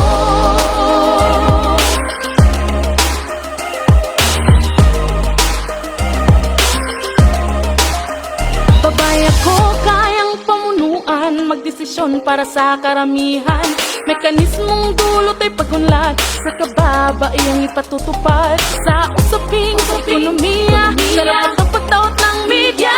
Sa kabataan, sa kalikasan, pagsanang buong sambayanan. Babay ako, may panindigan, di matitinag kailan pa man. Babay ako na may karapatan, may boses, may kakayahan, malakas ang loob, pusong totoo, kayang-kaya ko, sinuwan ako sa buong bansa at buong mundo'y pagsigawan, sinuwan ako.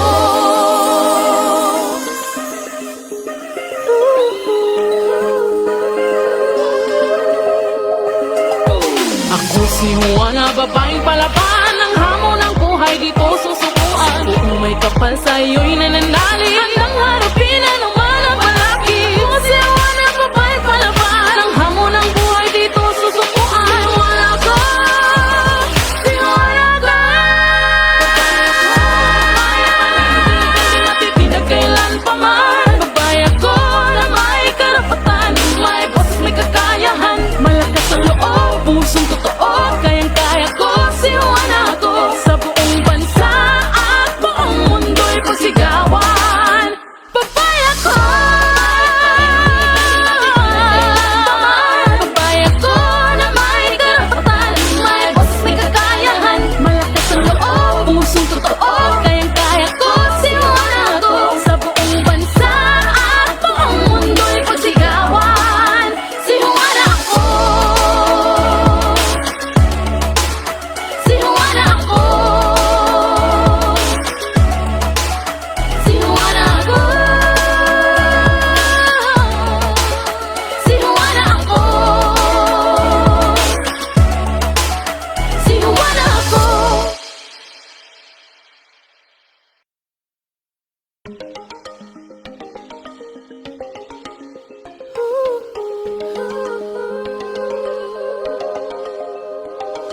Babae ako at may silbi sa lipunan di paaapi. Isinusulong ko mga layunin, karapatan sa mga usapin. Sa edukasyon at pagsasanay, kahirap ang kalusugan taglay. Pakikipaglaban sa karahasan, pati sa matungtong galian. Babae ako may panindigan, di matitinag kailan pa man. Babae ako na may karapatan, may boses, may kakayahan. Malakas ang loob, pusong totoo, kayang-kaya ko, sinuwan ako.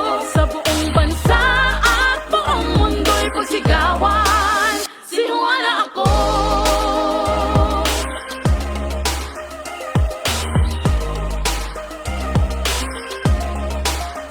Babae ako, kayang pamunuan, magdesisyon para sa karamihan.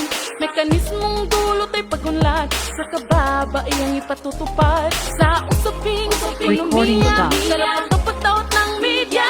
Sa kabataan, sa kalikasan, sa ng buong sambayanan. Babae ako, may panindigan, di matitinag kailan pa man. Babae ako na may karapatan, may boses, may kakayahan. Malakas ang loob, pusong totoo, kayang-kaya ko, sinuwan ako. Sa buong bansa at buong mundo'y pagsigawan, sinuwan ako.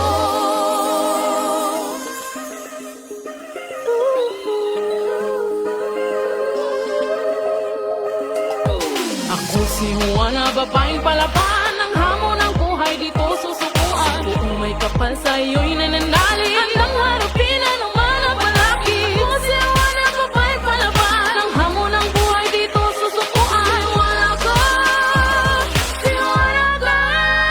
Babae ako, may panindigan, di matitinag kailan pa man. Babae ako na may karapatan, may boses, may kakayahan. Malakas ang loob, pusong totoo, kayang-kaya ko, sinuwan ako. Sa buong bansa at buong mundo'y pagsigawan, babae ako.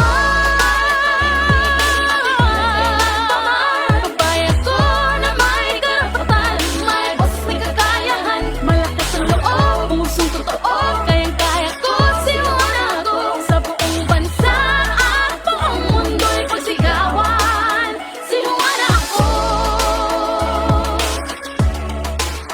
Sinuwan ako. Sinuwan ako. Sinuwan ako. Sinuwan ako.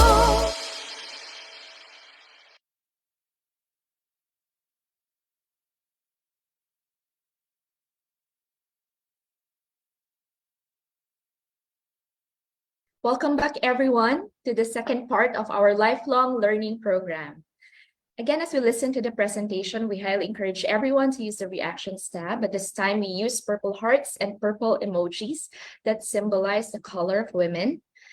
And for our second speaker, Recording her name in is progress. Maria Criselda, or Miss Chrissy Bista. Chrissy is a 3-time awardee of Australia Awards Scholarship Program. She earned her master's degree from the University of Newcastle School of Business Law in New South Wales, Australia, and earned her postgraduate diploma in Industrial Relations Management from the LaSalle University School of Commercial Law. She also took a specialized course on forming an inclusive framework for technical education at Charlton Brown College, Queensland, Australia in 2014. Last 2019, she was one of the 7 delegates and the only woman with disability sent to Phnom Penh, Cambodia for a regional gender conference, where she delivered a talk on the issues faced by women with disabilities in the context of labor and economy. Currently, she has an active consultancy practice in the fields of strategic HR management, organizational development, policy reform, and gender disability and social inclusion, or GEDC. Everyone, let us welcome and give a virtual applause for Miss Chrissy Bista.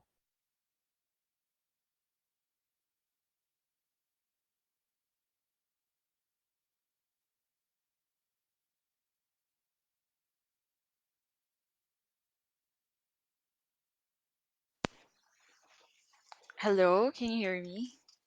Hello? Good morning. Hello? Hello?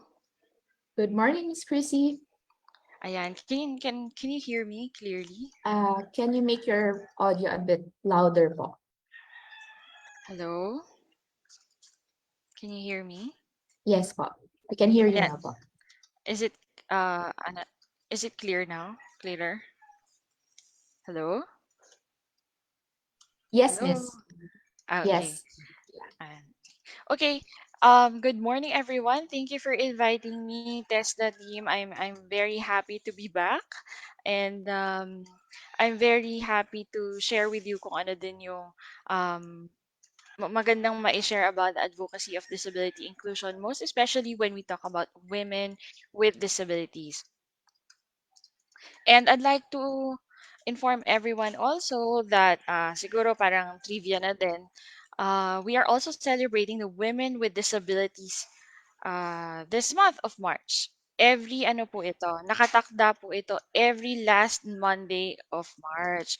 So nakakatuwa po na as we celebrate women globally, we're also celebrating globally women with disabilities every last Monday of the month. So let's move to um, s- slide 2, please.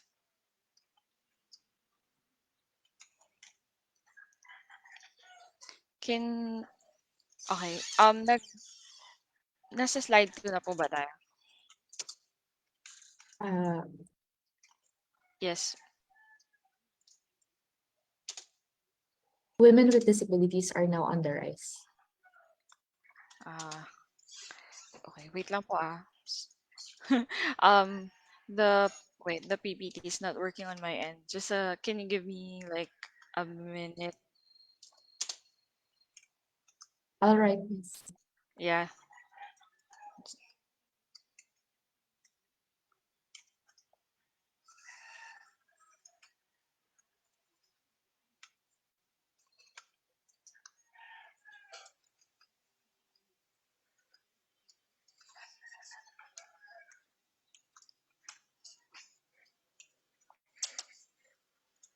Okay, sorry. Now it's back. It's working. So again, good morning everyone. So ang pinaka-theme natin today with the disability inclusion sensitivity info session natin will be about women is now on the rise or women with disabilities. But in general, I'd like to say that persons with disabilities talaga are now on the rise. But we'd like to focus more also on women with disabilities, not just because it's a celebration this month, but it's also a good way of informing everyone that even women with disabilities have, sabihin na natin, mayroon ding experience na marginalization given their disability and given their gender. So I guess na-mention naman ito kanina, nabigyan ito ng pahapyaw ni Miss Noreen or Norlene with her Gen Z talk, and we'll know more about it as we go along. So let's move to slide 3, please. So with this talk we would be able to define disability. Ano nga ba ito? We would also know about the different perspectives on disability. We would also know the practical means and tips about communicating with persons with disabilities. So let's move to slide 4, please. So part 1 of our talk will be about the fundamental concepts on disability, and part 2 will be about communicating or interacting with persons with disabilities. I know this is very interesting for many of you because most of you are, sabihin na natin, haven't really encountered a person with disability yet in person, but maybe some of you have. So siguro it's nice to talk about how to communicate with them. Let's move to slide 5. Kami pong mga advocates of disability inclusion, especially po kami sa Project Inclusion, we aim to make sure that persons with disabilities would be able to maximize their potentials.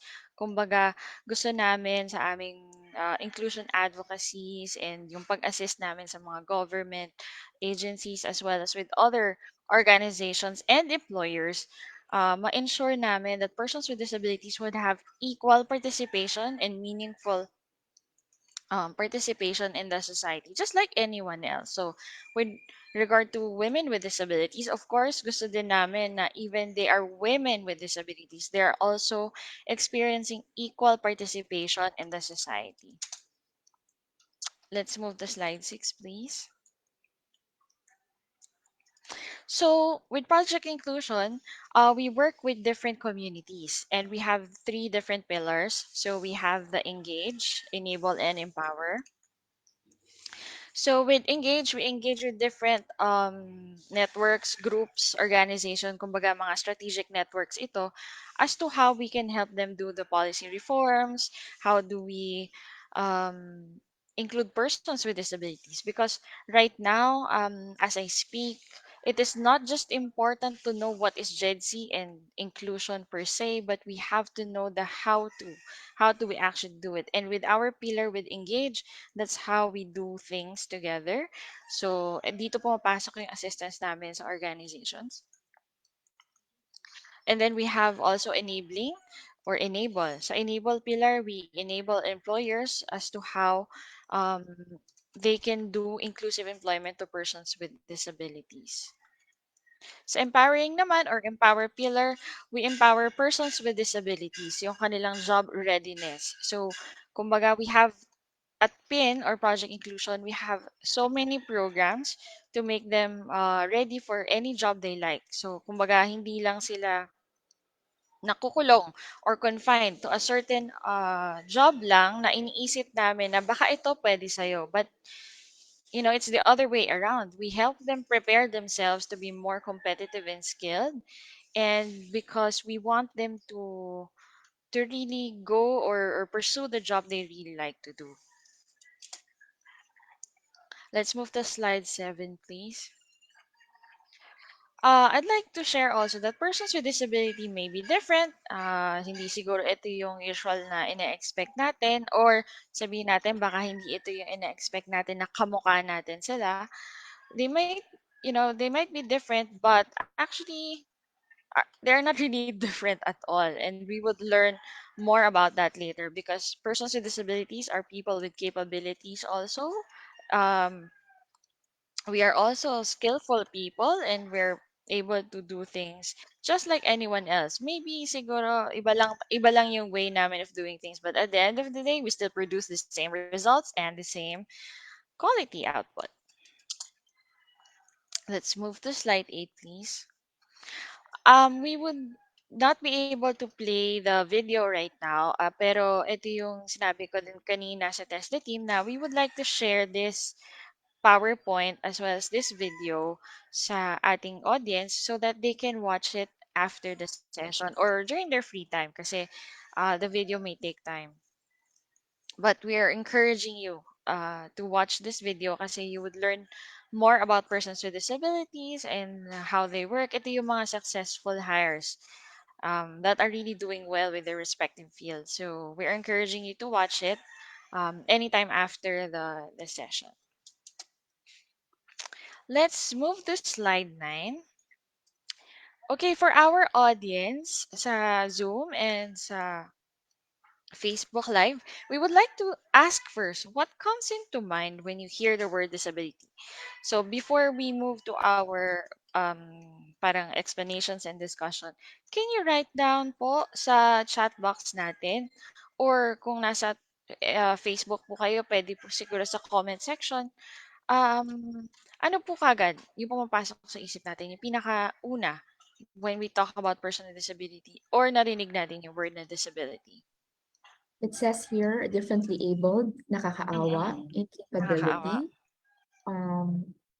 That's it. Okay, so we have nakakaawa, differently abled, what's the other one? Incapability. Incapability. Note na siguro tandaan po natin yung mga responses na na-mention po ni Miss Alex.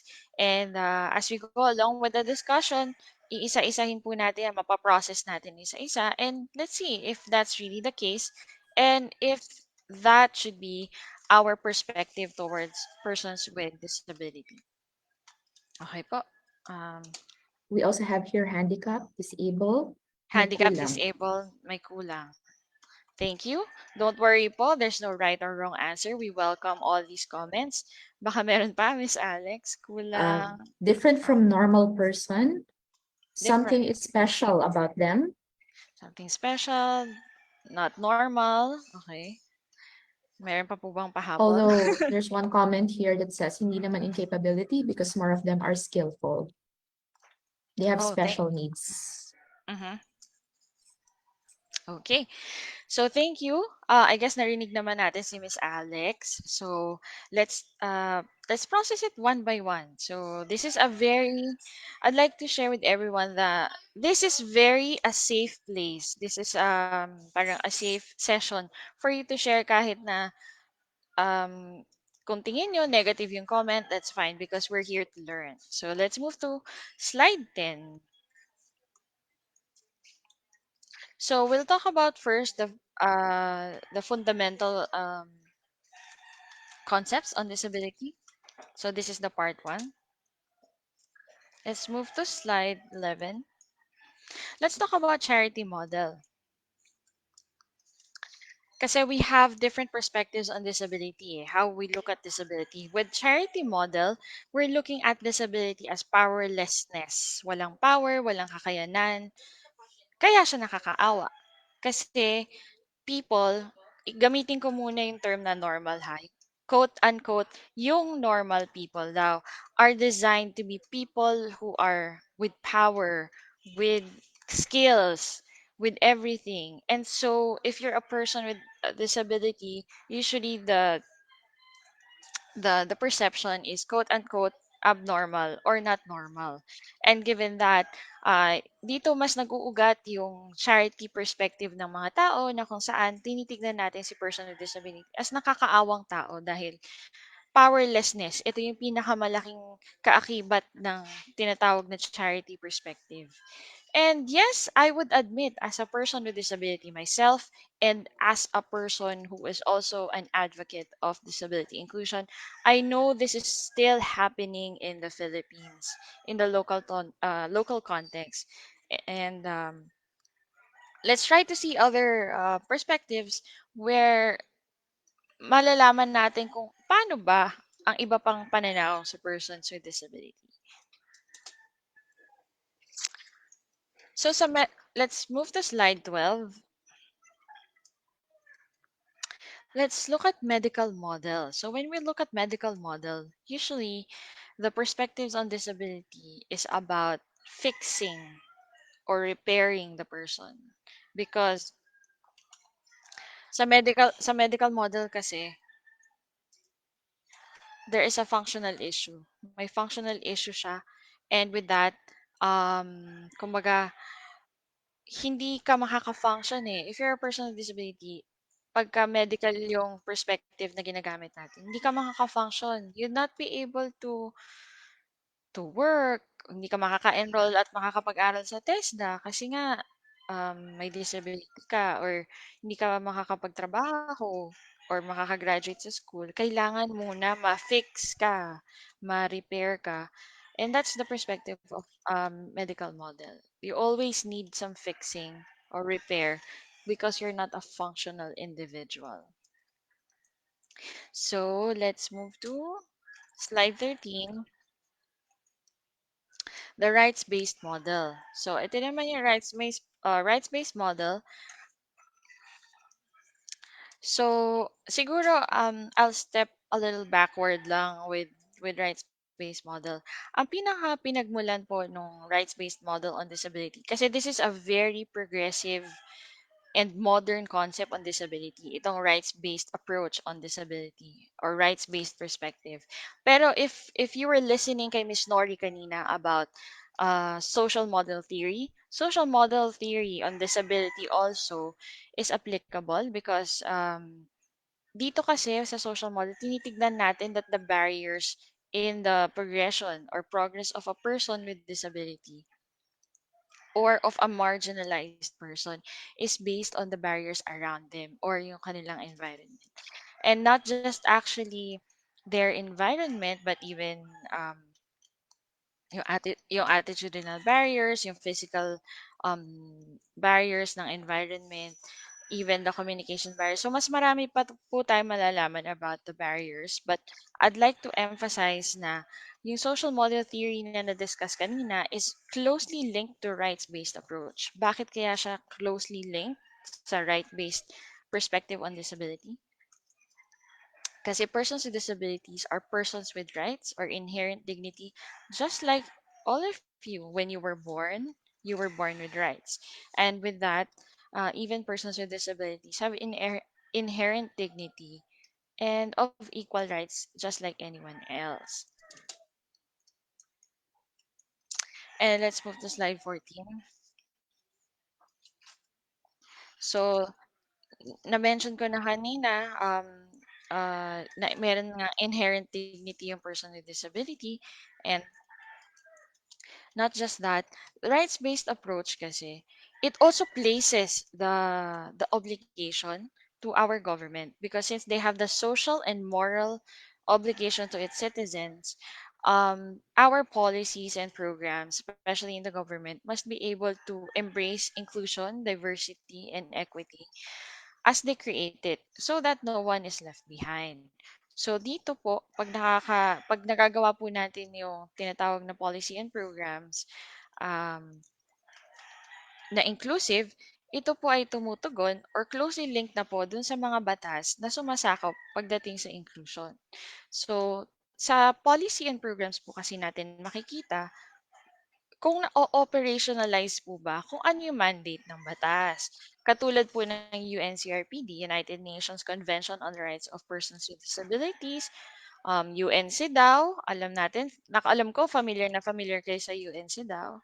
Kahit po yung sa UNCRC, yung UN Convention for the Rights of the Children, lahat po ito na mayroon tayong meron kumbaga mandated tayo, dito natin mapapakita sa mga policies and programs na responsive siya or tumutugon po siya sa inclusion. Kaya kumbaga po, pagdating sa rights-based approach, the inclusion is not just with the person with disabilities, but it is part of the responsibility of the implementers and the government. Let's move to slide 15. So if you'd like to understand what is disability all about, disability is actually the interaction of the impairment and the environment. Usually po, yung interaction ng person with disability who happens to have an impairment, yung interaction, yung process ng kanyang interaction with the environment and the barriers in the environment, yun po ang mas nagbibigay sa kanya ng disability. So ito po yung definition ng UNCRPD at ito po din ang kinikilala natin sa Philippines na ang ang persons with disability po ay hindi naman talaga o sabihin natin nagkakaroon lalo o tumataas lalo yung difficulties of a person with disability if yung interaction niya sa environment ay madaming barriers. So kung ibababa natin, tatanggalin natin yung barriers, it would be even easier for someone with disability to move around, do things, go to school, work, etc., etc. So let's move to slide 16. Let's understand naman po impairment. What is impairment? Impairment po is the medical cause why a person has a disability. Kumbaga, ito yung factor that's resulting to a, a difficulty or a functional limitation, which is yun nga known as disability. So there are a lot of different reasons of impairment or medical causes, pero ang mas importante po dito, since hindi naman po tayo mga doktor, kung gagawa po tayo ng mga programa, mas maganda po na tinitignan natin yung functional limitations ng tao na idinulot ng tinatawag na impairment or medical cause. Kung ano yung tinatawag na resulting disability sa tao, yun po yung kailangan nating tignan. Kasi po ako, hindi rin naman po ako doktor, pero pag gumagawa din po ako ng program, mas tinitignan ko po yung functional limitation or functional difficulties ng mga taong a-attend sa aking training at dun po ako magkakaroon ng batayan, sapat na batayan kung paano ko po gagawing inclusive yung aking programa. Let's move to slide 17. Classifying disability. So, siguro po, na-mention to kanina, but I'd like to emphasize this further. So, sa ICF po, International Classification of Functioning, or ICF, it's the world's basis or categories. So, meron tayong physical, mental, intellectual, sensory disabilities. And I'd like you to know that disability is an evolving concept. Ibig sabihin, hindi ibig sabihin na isa lang yung disability mo ngayon, forever ka ng ah, parang isa lang yung disability mo. But, marami kasing factors. Hindi natin mape-predict yun. Like, for example, um, so nakikita natin dito, 'di ba, meron tayong apat na disability type. So sensory, for example. Sabihin natin sensory, like in my case, I have a sensory disability. What is my sensory disability? I'm a person with visual disability, so I'm not able to see you. Like all of you, I cannot see you. So in that case, what if po napunta ako sa isang situation or experience na nakaranas po ako ng matinding trauma. Let's say, for example, na-rape or merong sexual assault, ganyan. So, dito po, kitang-kita natin yung tinatawag na clear example of a GED-C case, no? Na nakikita natin doon sa example ko na ako, may sensory disability, nagkaroon pa ako ng ganong experience. The psychological impact of that experience can lead me to having a psychosocial disability. So in that case, nagkakaroon na ako ng two disability types. At the same time, pati yung gender ko din apektado bilang babae because I experienced sexual assault, na rape, etc. So that is an example of a Gen Z case. And dito natin makikita na ganun ka-vulnerable ang tao. Sabihin natin classified under or part of the marginalized sector or yung tinatawag ng Gen Z group. Kaya nasabi din dito na disability is an evolving concept. Dahil as we grow older, there are so many factors and so many experience that we actually experience or we go through and hindi natin alam which of those factors and experience would possibly give us either another disability or um, or how it would impact naman our gender, baka sa gender naman, 'di ba? So, I'd like to highlight here na when we talk about Gen Z and disability, hindi po natin pwedeng alisin yung isa doon. Like in my case, I'm a woman with disability. So you cannot take away my gender because this is really me. And you cannot take away my disability because it's really part of my identity. So, if you imagine, I experience different discriminations based on gender and disability altogether, and that's what you call intersecting marginalization or layers of marginalization. So, let's move to slide 18. So, in the Philippines po kasi, based on the DOH classification, ito po yung mga meron tayo na category. So we have the physical, mental, sensory, intellectual, visual, hearing, orthopedic, speech, neurodevelopmental, so, and psychosocial. Kumbaga, sa national practice natin, based on DOH order din po kasi and classification, ito po siya. So, wala po siya masyadong pinakaiba dun sa pinakita ko kaninang ICF, which is the global category. Pero, mas nahimay lang po siya or parang mas nagkaroon ng subset na classification or category yung persons with disability. So, yung psychosocial disability po, ito po yung may mga sabihin natin na mental nasa mga mental situations like bipolar, schizophrenia, yung mga nasa ganong sitwasyon po, dito sila maaring mai-classify. Yung neurodevelopmental naman, ito po yung range of intellectual disabilities na maaring pumaloob sa autism, ADHD, dyslexia. Akala po natin, no, ang dyslexia ay visual problem. Hindi po. Neurodevelopmental po yun. Okay, speech, of course, those who has difficulty speaking. Ayan. So, yung alam naman po natin, self-explanatory na yung visual, which is yung under yan ng sensory and hearing, of course. Ayun. So, ang gusto ko pong i-emphasize dito, so since we are in the Philippines, of course, naturally, we would follow DOH categories po. And ito po yun. But kaya ko rin po na-share kanina yung sa ICF because I'd like you to know na in the global stage, ito naman po yung categorization nila.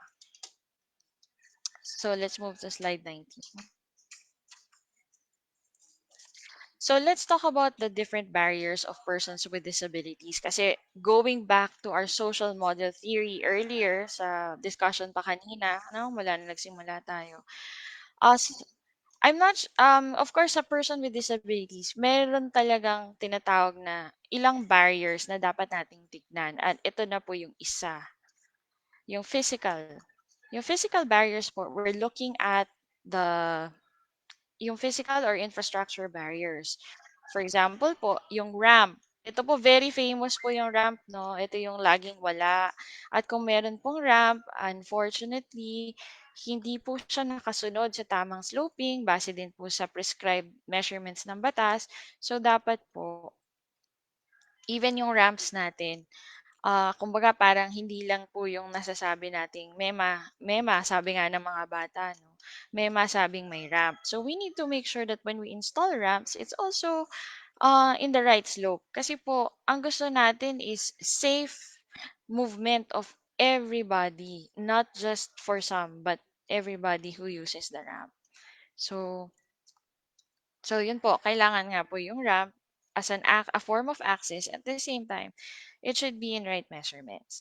Sa mga elevators naman po, yes, kailangan din po 'yan ng lahat, pero syempre mas magandang lagyan din po natin siya ng tinatawag na accessibility or yung audio output, audio output po niya para mas magamit po siya independently ng mga may sensory disability. So, ito po yung physical. Let's move to slide 20. So, let's talk about attitudinal barriers. Attitudinal barriers is something that is also very challenging to combat or battle with because ang pinaka mahirap po dito, kahit meron tayong tamang ramp, na tama ang sukat, pero kung nagkakaroon po tayo ng hadlang pagdating sa attitudes ng mga tao, maling pananaw, mahirap pa rin po makuha yung tinatawag nating diversity and inclusion or yung tinatawag na equal participation ng persons with disabilities dahil nahahadlangan pa rin po tayo ng tinatawag na attitudinal barriers. So kaya gustong-gusto po talaga namin at nagpapasalamat kami na we're invited all the time sa mga ganitong forum because we would like to really educate the public about how we should really think or perceive disability. So let's move to slide 21 po. So let's move to communication barriers. So when we talk about communication barriers, ang gusto natin sabihin dito, merong mga barriers kung paano nag-a-access ng information ang person with disability. Madalas, akala ng karamihan 'pag pinag-uusapan yung communication barrier, ang naiisip lang dito deaf. Kasi hindi sila o hindi nila tayo naririnig. So, parang kapag may sasabihin tayong information sa kanila, oo nga naman, may communication barrier. That's why there is an auxiliary service na tinatawag na sign language interpreting or sign language interpreters Kasi sila yung nagiging access ng deaf sa information and tayo naman, yun yung nagiging way natin to communicate with them. So, yun nga po. Pero bukod po kasi sa kanila, meron din pong iba pang person with disability like those with other sensory disability like blind for example. How can they actually access information? Eh, sasabihin natin na nakakarinig naman siya eh. Yes, that is right. Nakakarinig nga po kami. Pero, pagdating po sa mga binabasa or sa media products na may information na kailangan naming makuha o ma-access yung information, kailangan po accessible siya or available in accessible formats. Para po, mas madaling makapag-cope up sa class kung nag-aaral man, ganun din sa work. So, communication barrier po is technically for all persons with disabilities, not just for one. So let's move to slide 22. Next slide po. So we also have institutional barriers. So ano ba itong institutional barriers na sinasabi natin? This has something to do with policies, plans, process, and systems. So very ano po kasi ito, sa structure of things, how we do things, how we implement things, and how do we create policies. So, kami po sa Project Inclusion, alam namin 'no, maliit yung oras ngayon, hindi namin maituturo yung tinatawag na methods or techniques how to create an inclusive policy. Pero meron kasi kaming mga future endeavors pa with TESDA and do'n siya mas papasok. Mas maidedetalye pa namin doon kung paano dapat makagawa ng isang inclusive policy and programs. May tinatawag tayong inclusion checkpoint analysis framework. And medyo kakain po kasi yun ng oras.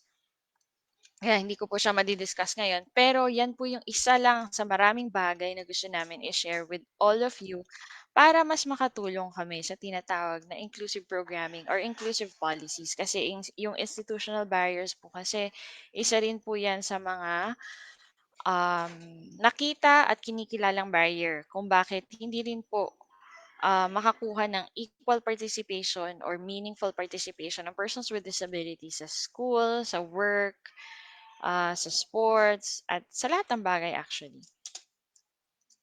Let's move to slide 23. So how do we create a more inclusive society? Sa tingin niyo po ba, paano po? Can we see some ano po answers from the chat box or sa Facebook comments natin? How do you think we can create a more inclusive society? Idea po. Medyo lumayo na po kasi tayo sa discussion eh. So, given what we have discussed, meron na po ba kayong naiisip how to create a more inclusive society? Are we, ano po ba, Miss Alex, are we garnering some comments from the chat box and Yes, we sa... are taking note of the questions coming in our chat box. Thank you, Miss. Okay. Okay, let's move to slide 24, please. So, kung titignan natin yung equation, no, let's always remember na there's always a disability kapag pinagsama natin yung impairment plus barrier. So, kung gusto naman natin yung tinatawag na inclusive society, pagbalik na rin po natin na yung tinatawag na disability equals impairment minus barriers. Or pwede rin naman ang equation natin dyan para mas madali natin maintindihan. Disability equals, inclusion equals impairment plus accessible environment. So, kung may impairment yung tao, tapos nagdagdag tayo ng accessible environment, I'm pretty sure inclusion po ang resulta nito. So, we tried coming up with the simple equation para mas lalo natin matandaan or mas madali lang nating tandaan na lahat po tayo pwede mag-contribute um, sa inclusive society na gusto natin lahat for Gen Z, hindi lang naman po for persons with disabilities. Let's move to slide 25. The language of inclusion. So, meron po talagang tinatawag na language of inclusion. So let's try to know more about it. So let's move to slide 26. How do we contribute to to inclusion by language or through language? Let's move to slide 27. May tinatawag kasi tayong first person language or person first principle pagdating sa language. Kung saan tinitignan natin yung tao muna, which is the identity of the person. Sino ba yung tao? And then that's the time we say the characteristics of the person. So, kaya nga po ang tawag natin, 'di ba? Person with disability because we recognize first the person and then the next thing we recognize is their characteristic which is a person nga na may disability kasi yung disability would always be part of our identity.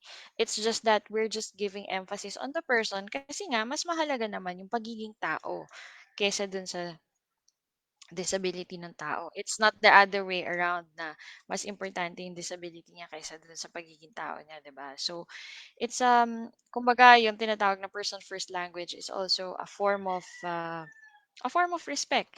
'Di ba po ang kung ilalayo or hindi man ilalayo, kung ilalabas natin sa usapin ng disability, 'di ba ang tinatawag naman natin sa mga taong nakakulong. Hindi naman natin sila tinatawag mga convicted or ex-convict, but we call them persons deprived of liberty or persons deprived of freedom.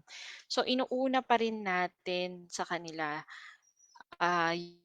yung pagiging tao nila kasi yun yung mas importante. So, same ano lang po yun. Same application, same concept. Kaya nga po person with disability. Let's slide 28. So, language influences how we interact and deal with people, relationships. Syempre, because it's not just language, but we can express through language how we can be respectful to one another. And yun naman yung gusto natin ma-achieve, not just for person with disability, maging sa gender din po, yan din ang gusto natin, yung respect for gender. Mas gusto ko nga pong sabihin, respect for Gen Z. Let's move to slide 29. We have a mini activity here. I hope you will enjoy it. So, spot the knot. Ibig sabihin ng spot the knot, may ipapakita po ako sa inyong um, statements. Konti lang naman po to. Tapos, kaya spot the knot, hanapin nyo po alin kaya yung mali or dapat, oy, wag yun. Parang ganon. So, ready na po tayo? Ano lang po, pa-check lang po, Miss Alex, pag meron ng sumagot. So, we'll flash the first statement. So, let's move to the next slide. Slide 30. Statement number 1. I have a coworker with polio. Ano po? You can write it on your chat box or sa comments po sa Facebook. Is it right or wrong? And if wrong, why? Why is it wrong? Yung spot the knot, nakita ba natin yung ini-spotan natin? Do we have answers po?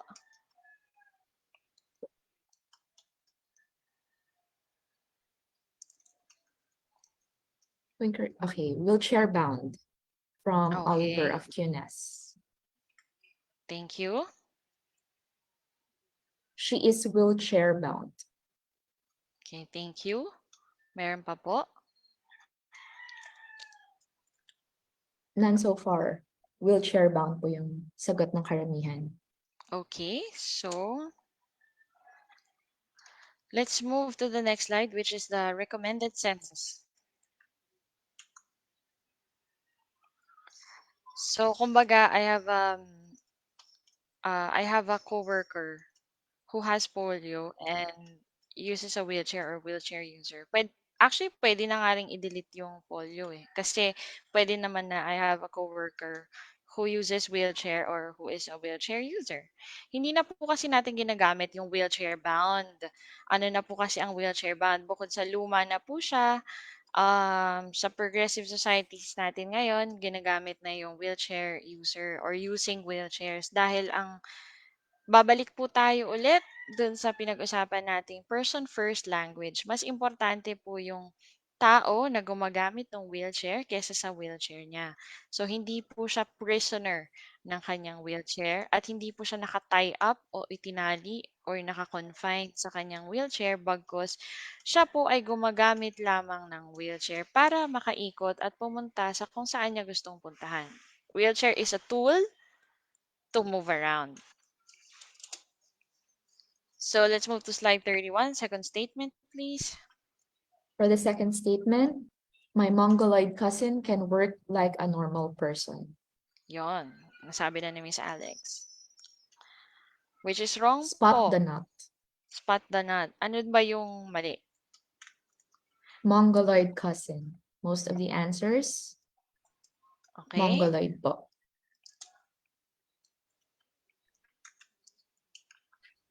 The use of Okay, sige. term, Mongoloid. Yes.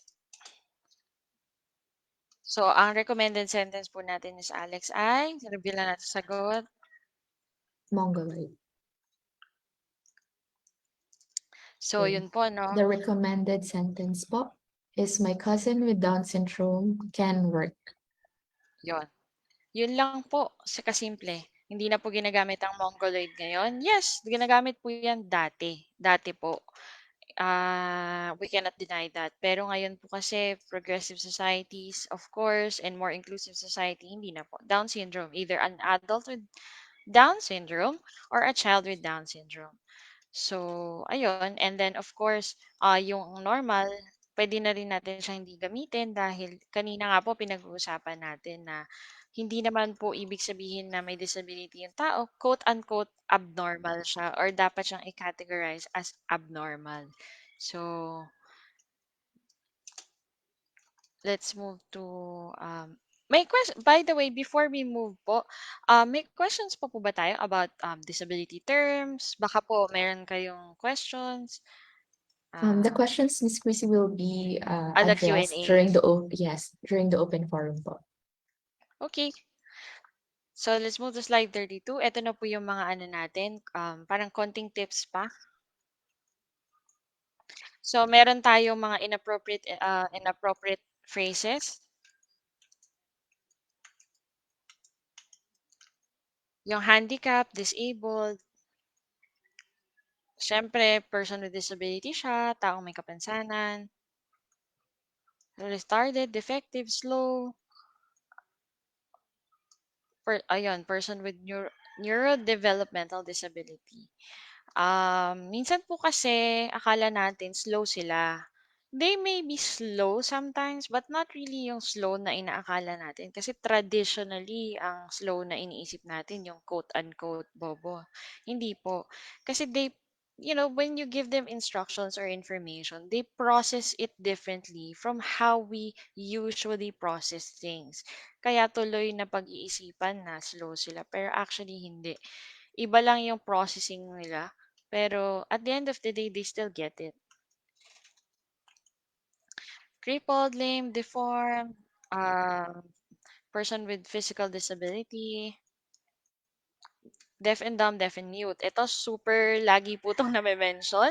At syempre, hindi na po ngayon. So, pag deaf and dumb, deaf and mute, wala na yung dumb siya mute. Number one, hindi po bobo ang mga deaf natin. Matatalino po sila. And hindi rin sila mute. Bakit hindi sila mute? Kasi po, akala po natin dahil hindi sila nakakasalita, akala natin defective po yung kanilang vocal cords or ang kanilang voice box. In fact, may boses po sila at hindi po sila mute na kamukha ng remote control ng TV. So, hindi po natin sila tinatawag na dapat mute dahil kung nakakahalubilo niyo po sila, they laugh and when they laugh, they have sounds. When they express themselves, may sounds po kayo maririnig kasi nga po may boses sila. They weren't able to speak the way we speak or pronounce words the way we do. It's because kasi hindi nga nila narinig, so hindi nila na-process yung how we pronounce the syllables or how we pronounce the words. Siyempre, kung hindi mo yun nakuha, how can you expect the person to say it or to pronounce words the way we do, no? So kaya hindi sila mute. Deaf lang po ang pwedeng itawag sa kanila, or hard of hearing kung medyo nakakarinig pa. Normal, regular, typical or neurotypical. So, hindi na po talaga natin ginagamit ang normal versus abnormal, and usually ang abnormal po is kinakabit sa amin. So, for the last time, hindi po kami abnormal. And let's move to the next slide po. Meron pa pong iba po dito, wheelchair bound. Nasabi ko na po ito kanina, wheelchair user, mad/crazy, person with psychosocial disability. Wag po natin sila tatawagin krung-krung. Mali po yun. Or yung may ganon. Minsan, di ba, sinasabi natin na ganon sila. So, we don't call them loose screw. Mongoloid, of course, Down syndrome. Hyper, yeah, hyper nga talaga yung mga taong may ADHD, but of course, it's more appropriate to say that person has ADHD.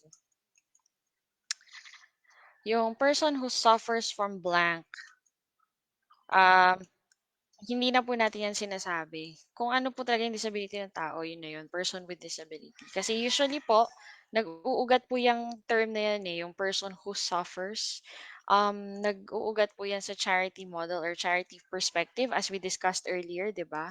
So, siguro for clarity purposes, we do not have to assume that disability is a bad thing, and we do not have to assume that a person living a life with a disability means we're living a sad life. In fact, it's the opposite of what traditional beliefs are. So if I may clarify that very strongly, that disability isn't really a bad thing, it is just that society telling us that we are bad. So let's slide 34. So, first, tandaan natin na disability is an evolving concept. Nagbabago siya kasi maraming factors ang nakakaapekto dito. So, don't focus on the impairment of the person or on the disability of the person. Focus on the environment. Focus on the barriers. Ano ba ang dapat nating tanggalin? When we talk about disability, of course, we have to recognize the person first.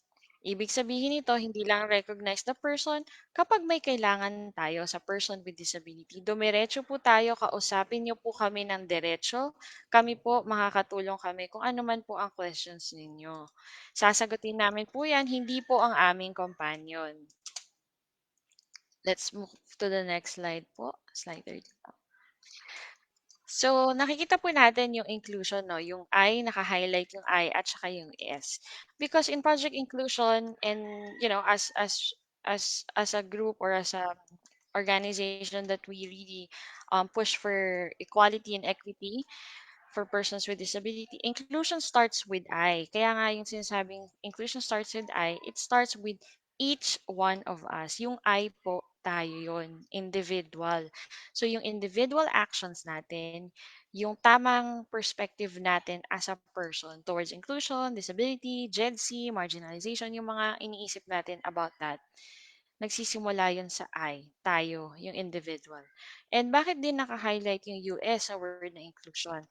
Because the only way for us to achieve equality and equity is through us. So all of us should act collectively, and we need to make sure that when we act collectively, tama naman yung act natin, no, collectively when it comes to diversity and inclusion, disability inclusion. So it has to be a collective effort and collective action. So sasamahan namin kayo doon sa sinasabing action na yon. And assistance pa if you need us to help you. Slide 36. So women with disabilities, kasi nga ito yung pinag-uusapan natin, no? Women with disabilities are more empowered now and mas progressive na because many persons with disabilities, specifically women with disabilities like me, are able to access inclusive education and able to work as well. Although hindi nga po lahat, pero ito nga po kasi yung pinupush natin. Take down the barriers. And if we do take down the barriers, dadami pa yung women with disabilities who would be able to get what they actually deserve and achieve what they dreamed of to, dream of what they wanted to be. Slide 37. Thank you so much for joining us in the discussion. And slide 38. Um, we would like to share with you that you can contact Project Inclusion for anything about disability or gusto nyo tulungan namin kayo about your programs or kung meron kayong concern about person with disability, pwede po kayong tumulog sa amin. Again, thank you so much, Miss Alex, for inviting us today.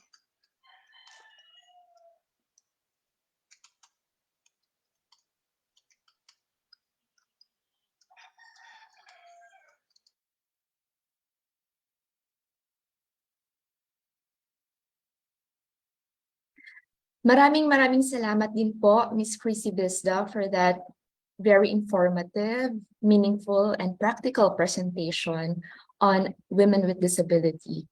Next in our program is the open forum, where we can raise our questions and clarifications. You may directly address the question to our resource person, either to Miss Chrissy or Miss Norlin. You may just type in those questions in the chat box. Actually, we took note of those questions already while the presentations are ongoing. Our participants have shared some of their questions.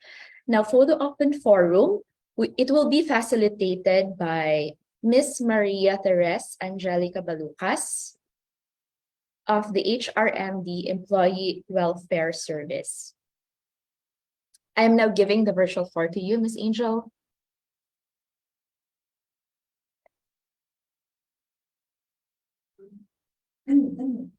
Okay. So a pleasant morning to everyone. Thank you, Miss Alexa, and of course to our speakers for sharing their nuggets of wisdom for us. For sure, everyone has a different key takeaway, but for me personally, the person first before the disability is one of the highlights that I have learned. So I know that we are all excited to ask the questions and to jumpstart our journey for inclusivity and to ensure that no one is left behind. We would like to hear your thoughts or clarifications, questions. Participants may opt to raise their hand, or your questions can be placed in the chat box. But prior to the open forum, we already have a lot of questions coming in the chat box. So now we formally open the floor for open forum. So the first one, ma'am, the question was, how about people who are not hired at jobs because of the height requirement, or a leading drugstore only hires 5'7" and up? Do you think legislation is needed on this matter? Thank you po.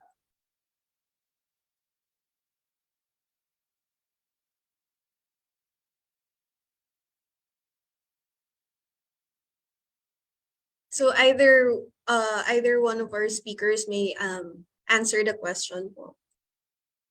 Ma'am Chrissy or Ma'am Nori?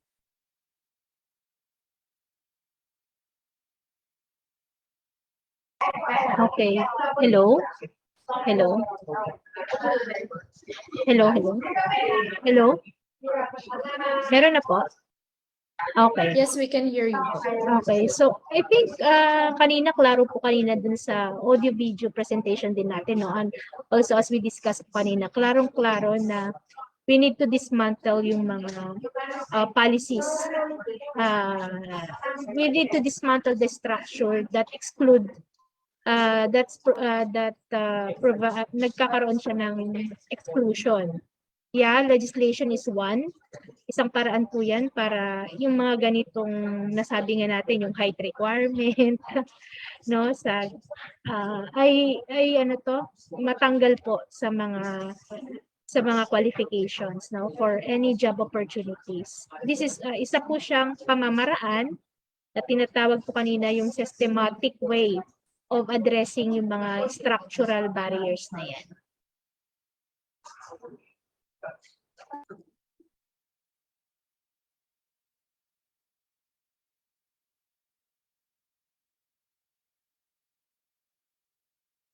So thank you, ma'am, for answering the question po. I'm sure it's very difficult when we have job qualifications nga po for the job and at the same time implement this inclusivity that we are trying to implement po. So another question po from Region 1 is, may kakilala po ako na may autism. I'm wondering how can I help them by all means? Kasi po, mahal po magpa-therapy and mahirap makahanap dito sa La Union. Or kung meron man, mahaba po ang pila. Meron po bang foundation or institution na PWD na pwedeng i-recommend to assist po sa kanila? Thank you.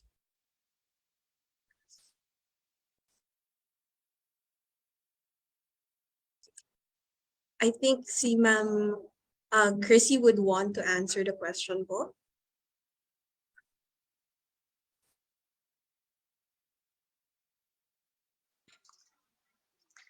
Hello? Ayan. Hello, can you hear me? Yes, ma'am. Ayun. Kanina pa kasi ako nag-unmute, hindi ako ina-unmute. Ng host. Apologies, Anyway. ma'am. Oo. Siguro, okay.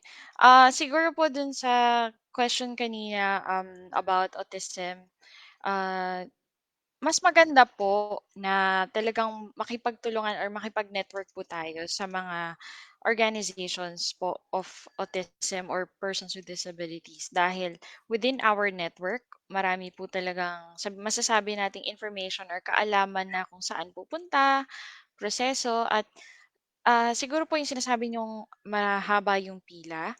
Opo, totoo po yan, mahaba po ang pila kasi we only have few developmental pediatricians in the Philippines that can actually help you understand kung ano yung level ng autism, anong spectrum, anong diagnosis, etc. So, generally speaking, yes, mahaba po talaga ang pila, pero it would be very good for you to network with Autism Society of the Philippines. You can check them at Facebook. Meron po silang Facebook page. And you can also coordinate with them, Autism Society of the Philippines. Malaking-malaki po, national ano po to, organization. And sa project inclusion din po, syempre kami din po, maaari din pong makatulong. Mag-email lang po kayo para i-refer din po namin kayo kung saan namin pwedeng mai-link kayo kasi wala kaming mga doktor pero within our networks, of course, maitutuloy namin kayo sa makakatulong. So it's really good na matulungan niyo sa ganitong paraan. It may not be really big, but it's still a big step para mas makatulong tayo sa kanya kasi ang batang may autismo o adult with autism ay very functional person at ayaw natin masayang yung um, ano nila, yung kanilang potentials na untapped pa sa ngayon. And Thank you, Ma'am Chrissy. Another question po is, paano po kung may nag-inquire na mute and deaf? Gusto po magkaroon ng scaffold works, INC2. Sinamahan po siya ng kapatid at kasama rin niya sa work. So I think this goes with acquiring INC2 po, but the individual has a disability. So how do we do about it?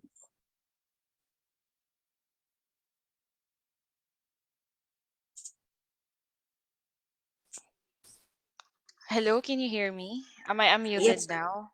yes, Okay. ma'am. Okay. Ano po ulit yung question, ma'am? Kasi anong gusto po ng tao? Gusto po niya mag-advance nung studies niya sa vocational Yes, education? ma'am. Opo.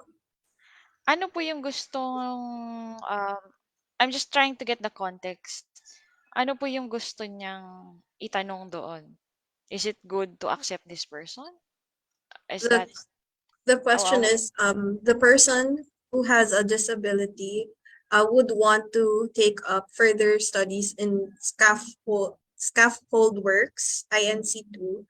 However, the person has an aide or kasama po niya yung kapatid niya.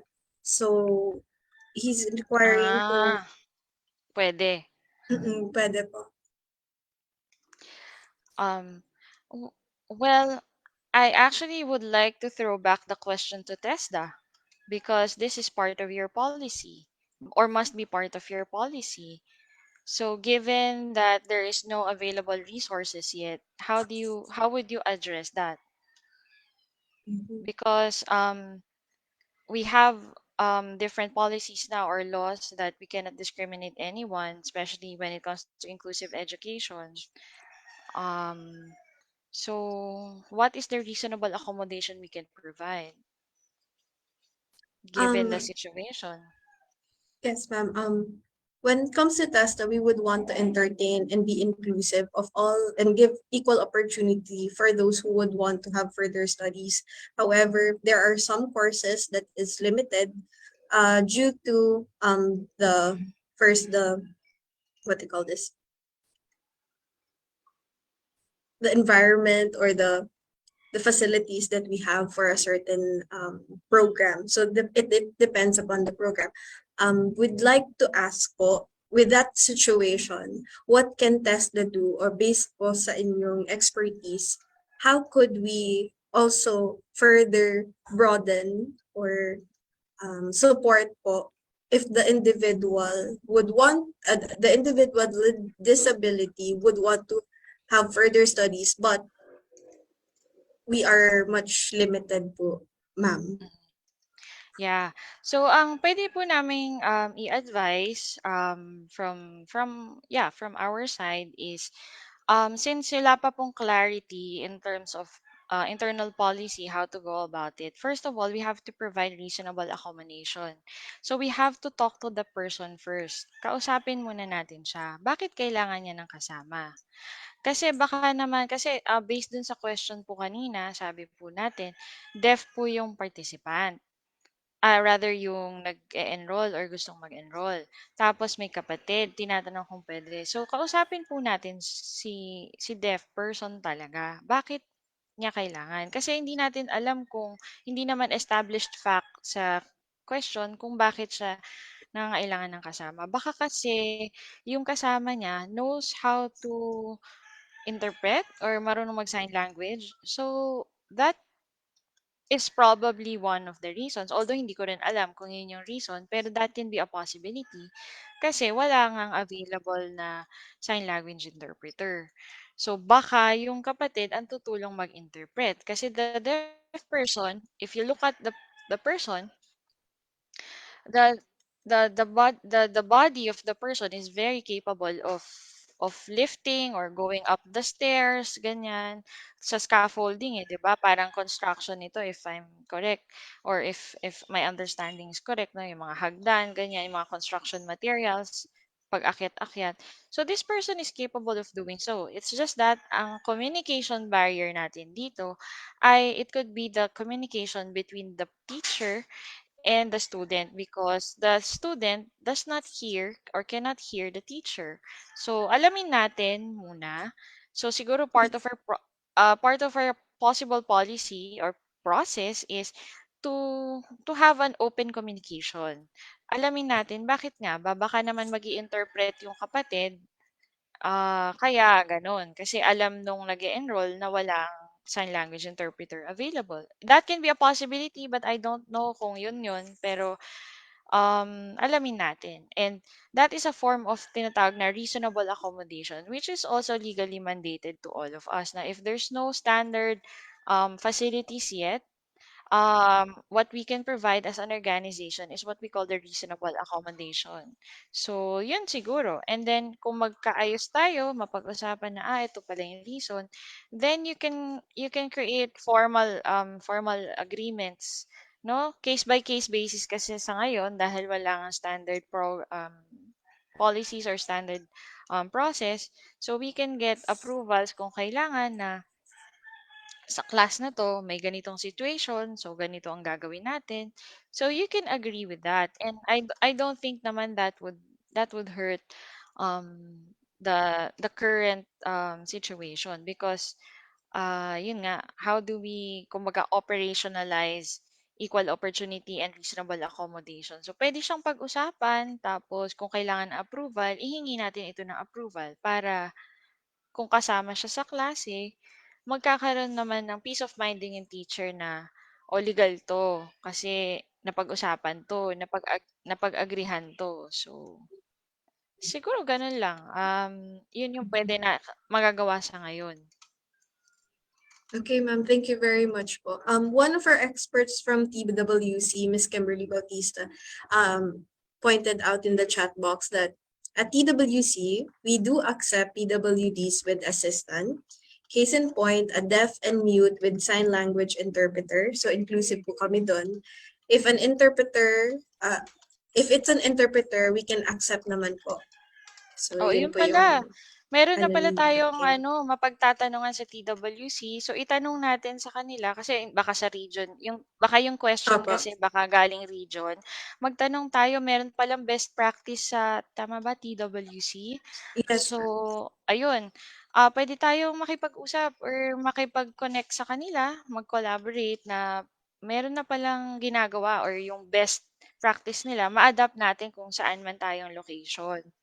So, ayun. And of course, nandito lang din kami to help you as an external partner. We're very much delighted with that comment, ma'am. Thank you po.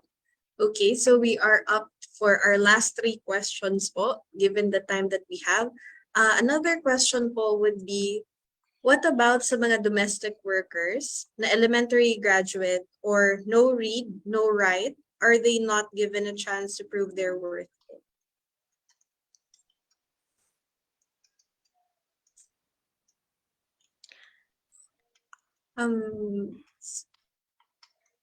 Ma'am Nori? Oo, yes, nag-isip ako. Actually, kaka-establish ng ating Department of Migration, yung DMW. Pwede itong, napakahalaga kasi bago ka mag-put up ng isang program o serbisyo. Maganda yung, tingnan mo muna yung scoping, ilan yung affected sectors, para alam mo kung nasaan sila, kung ano talaga yung pangangailangan nila. So, maganda itong ilapit dun sa Department of Migrant workers na kaka-establish lang. At they can, I think I have paper on this when I studied sa UP on migration. Isa ito sa isa sa mga recommendation ko doon sa policy paper na yun is that maganda magkaroon ng profile din, no, in connection to this, maganda magkaroon ng profile din sa mga lumalabas na mga domestic workers natin, even yung mga skilled workers natin na graduate din sila ng college but hindi pa sila nakakuha ng mga licensure exam at pwedeng gawin doon sa polo or sa embassy natin yung mga exams na ganito para meron na silang mabigyan mo ba sila ng ng accessible environment. If I borrow the terminology kanina ng ating second speaker, no, na yung accessible environment, mabigyan lang natin sila ng opportunity on that. Magkakaroon yan ng change, no? At matutulungan natin sila. I think we can lobby sa Department of Migrant Workers since ito yung focus na sector po nila ngayon. Ma'am, follow-up question po. When it comes to licensure, we do know that may standard tayo when it comes to yung sa license nga and we have yung sa test natin. But how about for those individuals with disability po who are also taking up that licensure but of course they have their own talents and they have their own abilities and skill that is not hindi naman po not fitted but yung hindi lang po siya tutugma dun sa sa match dun sa standard test. Paano nila ipapakita yung skills and abilities nila if that is the first one that will hamper them to show their skills po? Kasi po sa usapin po kasi ng inclusion, ang tinitignan po talaga natin dito is how do we make the process inclusive? So this is not about winning literally the licensure. So if I may explain further, for example, gamitin na po nating example yung mga persons with disabilities who took up education. So, kunyari, nag-BS Ed sila. So, di ba po, lahat ng teachers required mag-take ng LET, yung licensure exams for teachers. So, ang tanong dito, paano kung bumagsak sila sa licensure dahil hindi sila licensed teacher? Yes, totoo. We agree na okay lang na hindi sila magiging licensed teacher kasi hindi nila naipasa. But the question here is when kung yung sinasabi nating inclusive process sa sitwasyon, nung nag-take ba sila ng exam, was the process accessible and inclusive? Because if the question is no, then we are setting them up to fail. Kasi we cannot achieve equality if there's no equity. Kasi it's not the other way around. Equity first before equality. So, kumbaga, if we make the process and exam accessible and inclusive, but then again, hindi pa rin talaga pumasa, I guess yun na yun. Yun na yun. Kasi hindi naman talaga natin ma-expect na lahat na lang perfectly perfect match. I don't think that's the reality on the ground. What we are saying is, meron at merong magmamatch. Meron talaga yan. Meron ding hindi magmamatch. But the only question there is, when we conduct the exam, when we ask them to take the licensure exam, was it accessible? Was it inclusive? If the answer is no, then contestable yung failure. So, ayun po. I hope I made it Thank you clear po. po. Thank Oo. you. Thank you, Oo. ma'am. Okay, so when we're talking about inclusivity, we are not also just limited to the person with disability, right? Yes. So the next question, and unfortunately, it is our last question for now po.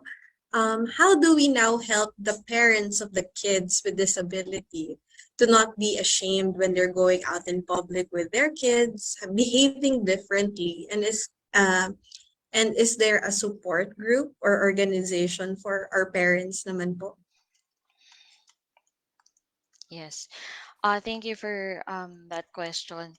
Yes, first of all, we have to educate the parents first, or kung kayo yung parent, you have to educate yourself first. Kasi if you're not fully educated about the child's situation, I'd rather say child's situation because I'm talking about JEDC all the time, not just disability.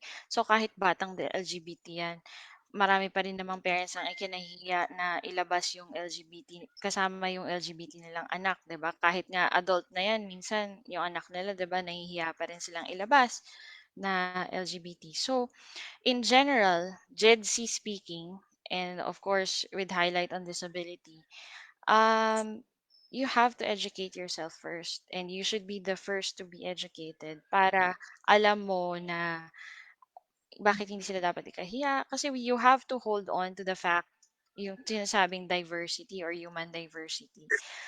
Paano magkakaroon ng, 'di ba, logic will say, paano magkakaroon ng tinatawag na so-called diversity, yung pagkakaiba-iba, kung ang dapat kung ang kinikilingan or hinahawakan natin ng na pananaw ay dapat lahat pare-pareho, 'di ba? So, kung ini-embrace natin yung diversity, we have to embrace the fact also that children may be different from what you have traditionally known as such. Na bata, boy and girl lang yan. Pag LGBTI, iba ka na, hindi pwede. May disability ka, hindi pwede. So, yeah, education first ng parents. In fact, hindi lang parents. It should be the entire family, siblings, and even the distant relatives. Kasi mas mahihirapan yung parent lang ang educated or siblings lang. Kasi they deal with their relatives, they deal with their other families. So, it's really a community effort. It's a collective effort of understanding disability what it is and how it should be. Kasi after education, you have to learn how to accept it. Because if you have fully accepted it, you'd be able to move you'll be you'd be able to move forward. And by saying move forward, mas ma-embrace mo yung programs na pwedeng puntahan ng anak mo, ma-enroll kung saan pwede siya ma-enroll. Pwede na siyang mag-inclusive education.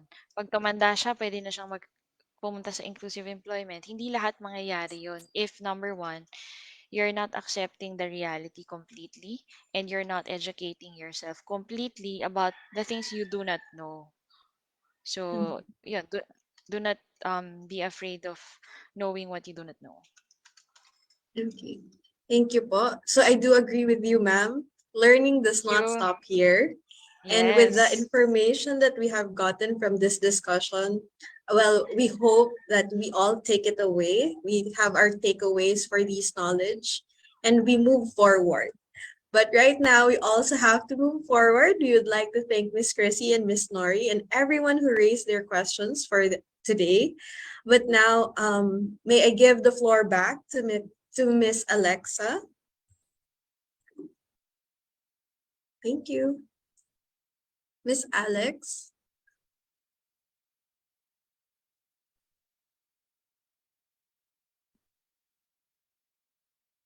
Thank you very much to our speakers, Ms. Norilyn Rivera and Ms. Chrissy Vista, and also to Ms. Angelica Balucas for facilitating the open forum. Very insightful and enlightening po yung discussions today. And definitely we have been educated on so many relevant and practical information on gender equity, disability, and social inclusion. We hope to apply these practical tips po and recommendations shared by our speakers to ensure a gender fair and socially inclusive environment. And now, we have the privilege to listen to the closing message of the Deputy Director General for Special Concerns. We welcome DDG Vidal Villanueva III. Good morning po, DDG Vidal.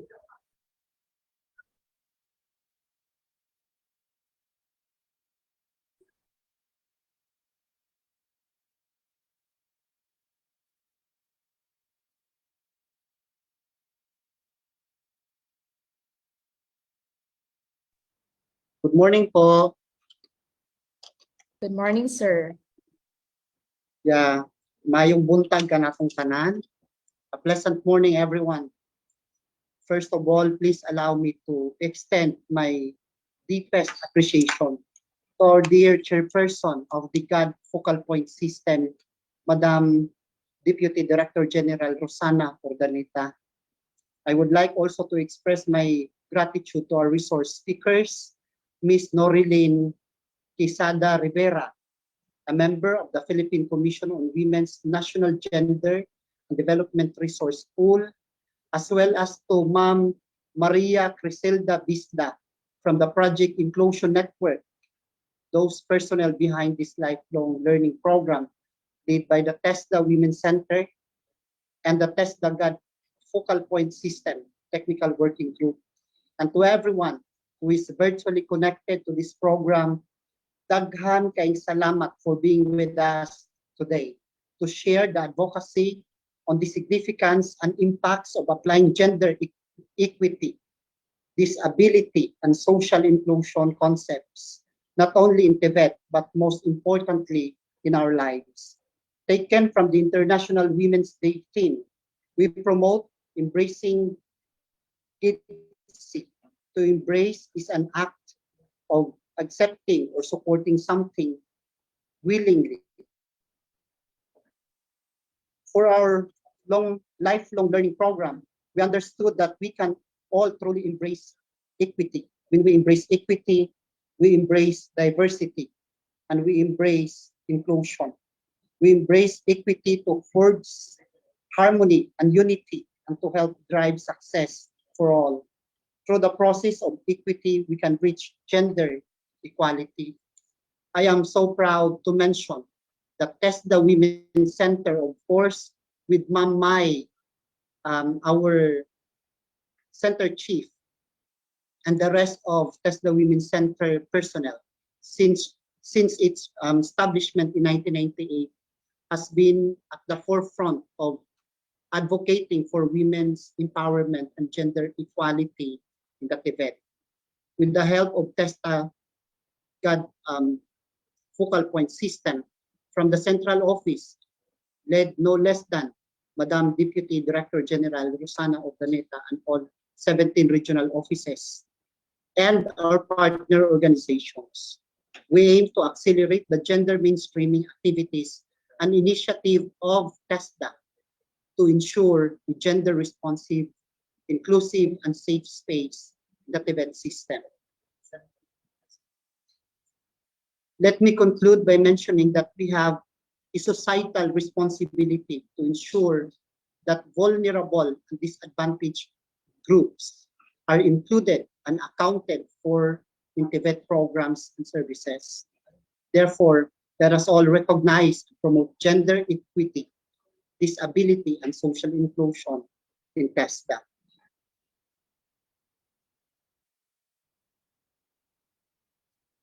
Through this lifelong learning program, I am certain that we have increased awareness of GEDC concepts and the importance of workplace inclusivity and diversity. Once again, please accept my warmest greetings of Happy Women's Month to all women. And congratulations also to TESDA God Focal Point System and TESDA Women Center for this successful program. Sa atong tanan, mabuhi ang kababaihang Pilipino, ang kababaihan sa tibuok kalibutan, and God bless everyone.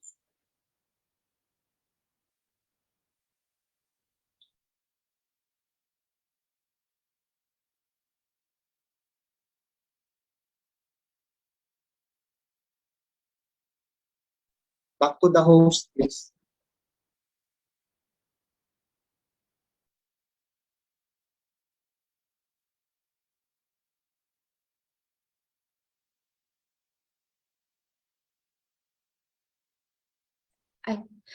Sorry for that. Thank you very much po, DDG Vidal, for your encouraging closing message.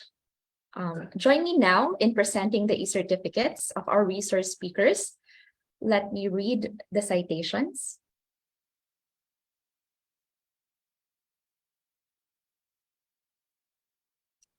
TESDA presents the Certificate of Recognition to Ms. Norlin Quesada Rivera and Ms. Maria Criselda, or Ms. Crise Bisda, for serving as resource speakers during the lifelong learning program entitled Embracing Gender Equity and Social Inclusion in Tibet, in line with the National Women's Month celebration on March 8, 2023 via Zoom. Signed, Deputy Director General for Policies and Planning and GFPS Executive Committee Chairperson, Rosana A. Ordaneta. A virtual clap for Ms. Norlin and Ms. Chrissy for sharing their expertise on gender equity, disability, and social inclusion.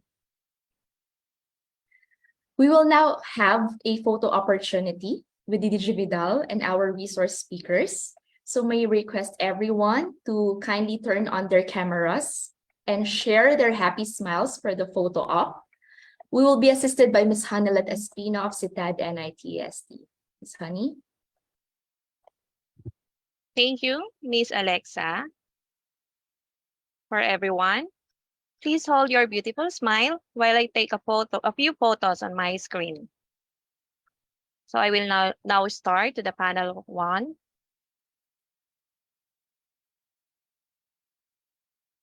May I request DDG Vidal to please turn on your camera, please?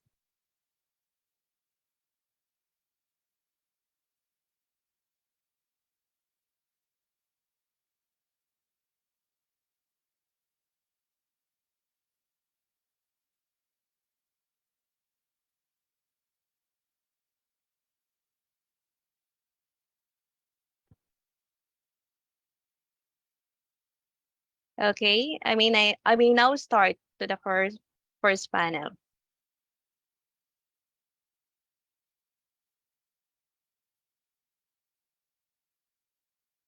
Please hold your smile.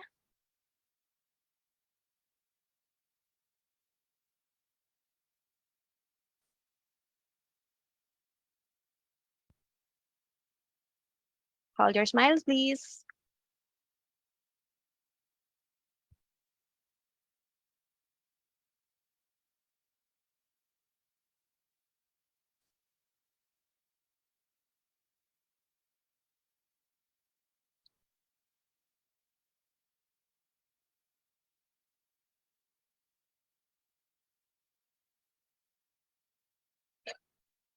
All right, please hold your smile.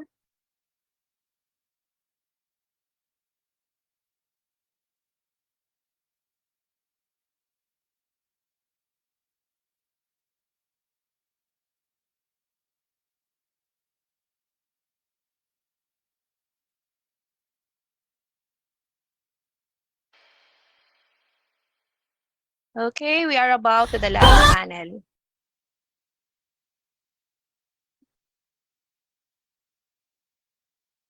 So there you have it. Thank you everyone who participated in our photo opportunity. It was wonderful to have you all here. So now I'd like to return the virtual floor to our host, Miss Alexa. Thank you po, Ms. Honey, for assisting us in the photo opportunity.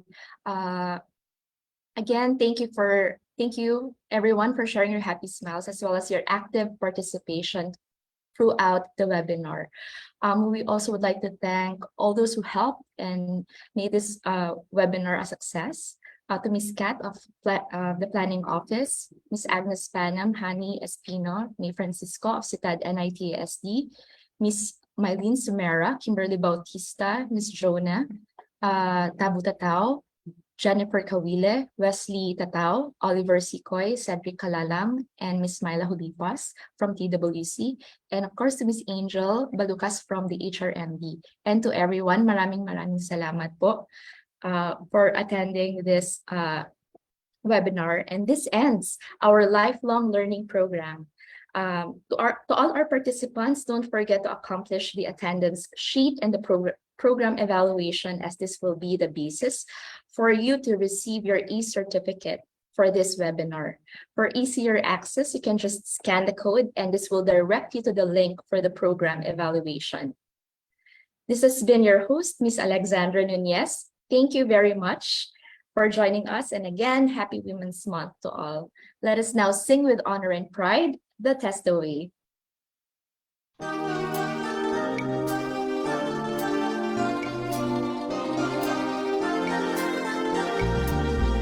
All united we answer the test, the call.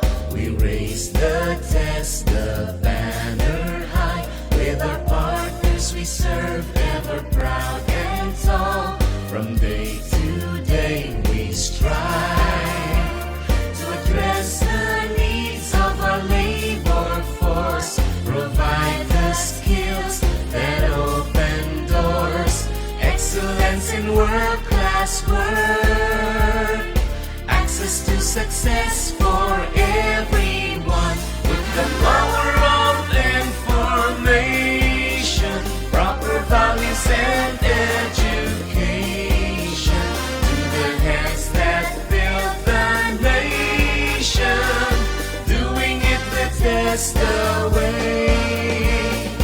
Rain or shine, we keep alive the hopes and dreams of workers throughout this land.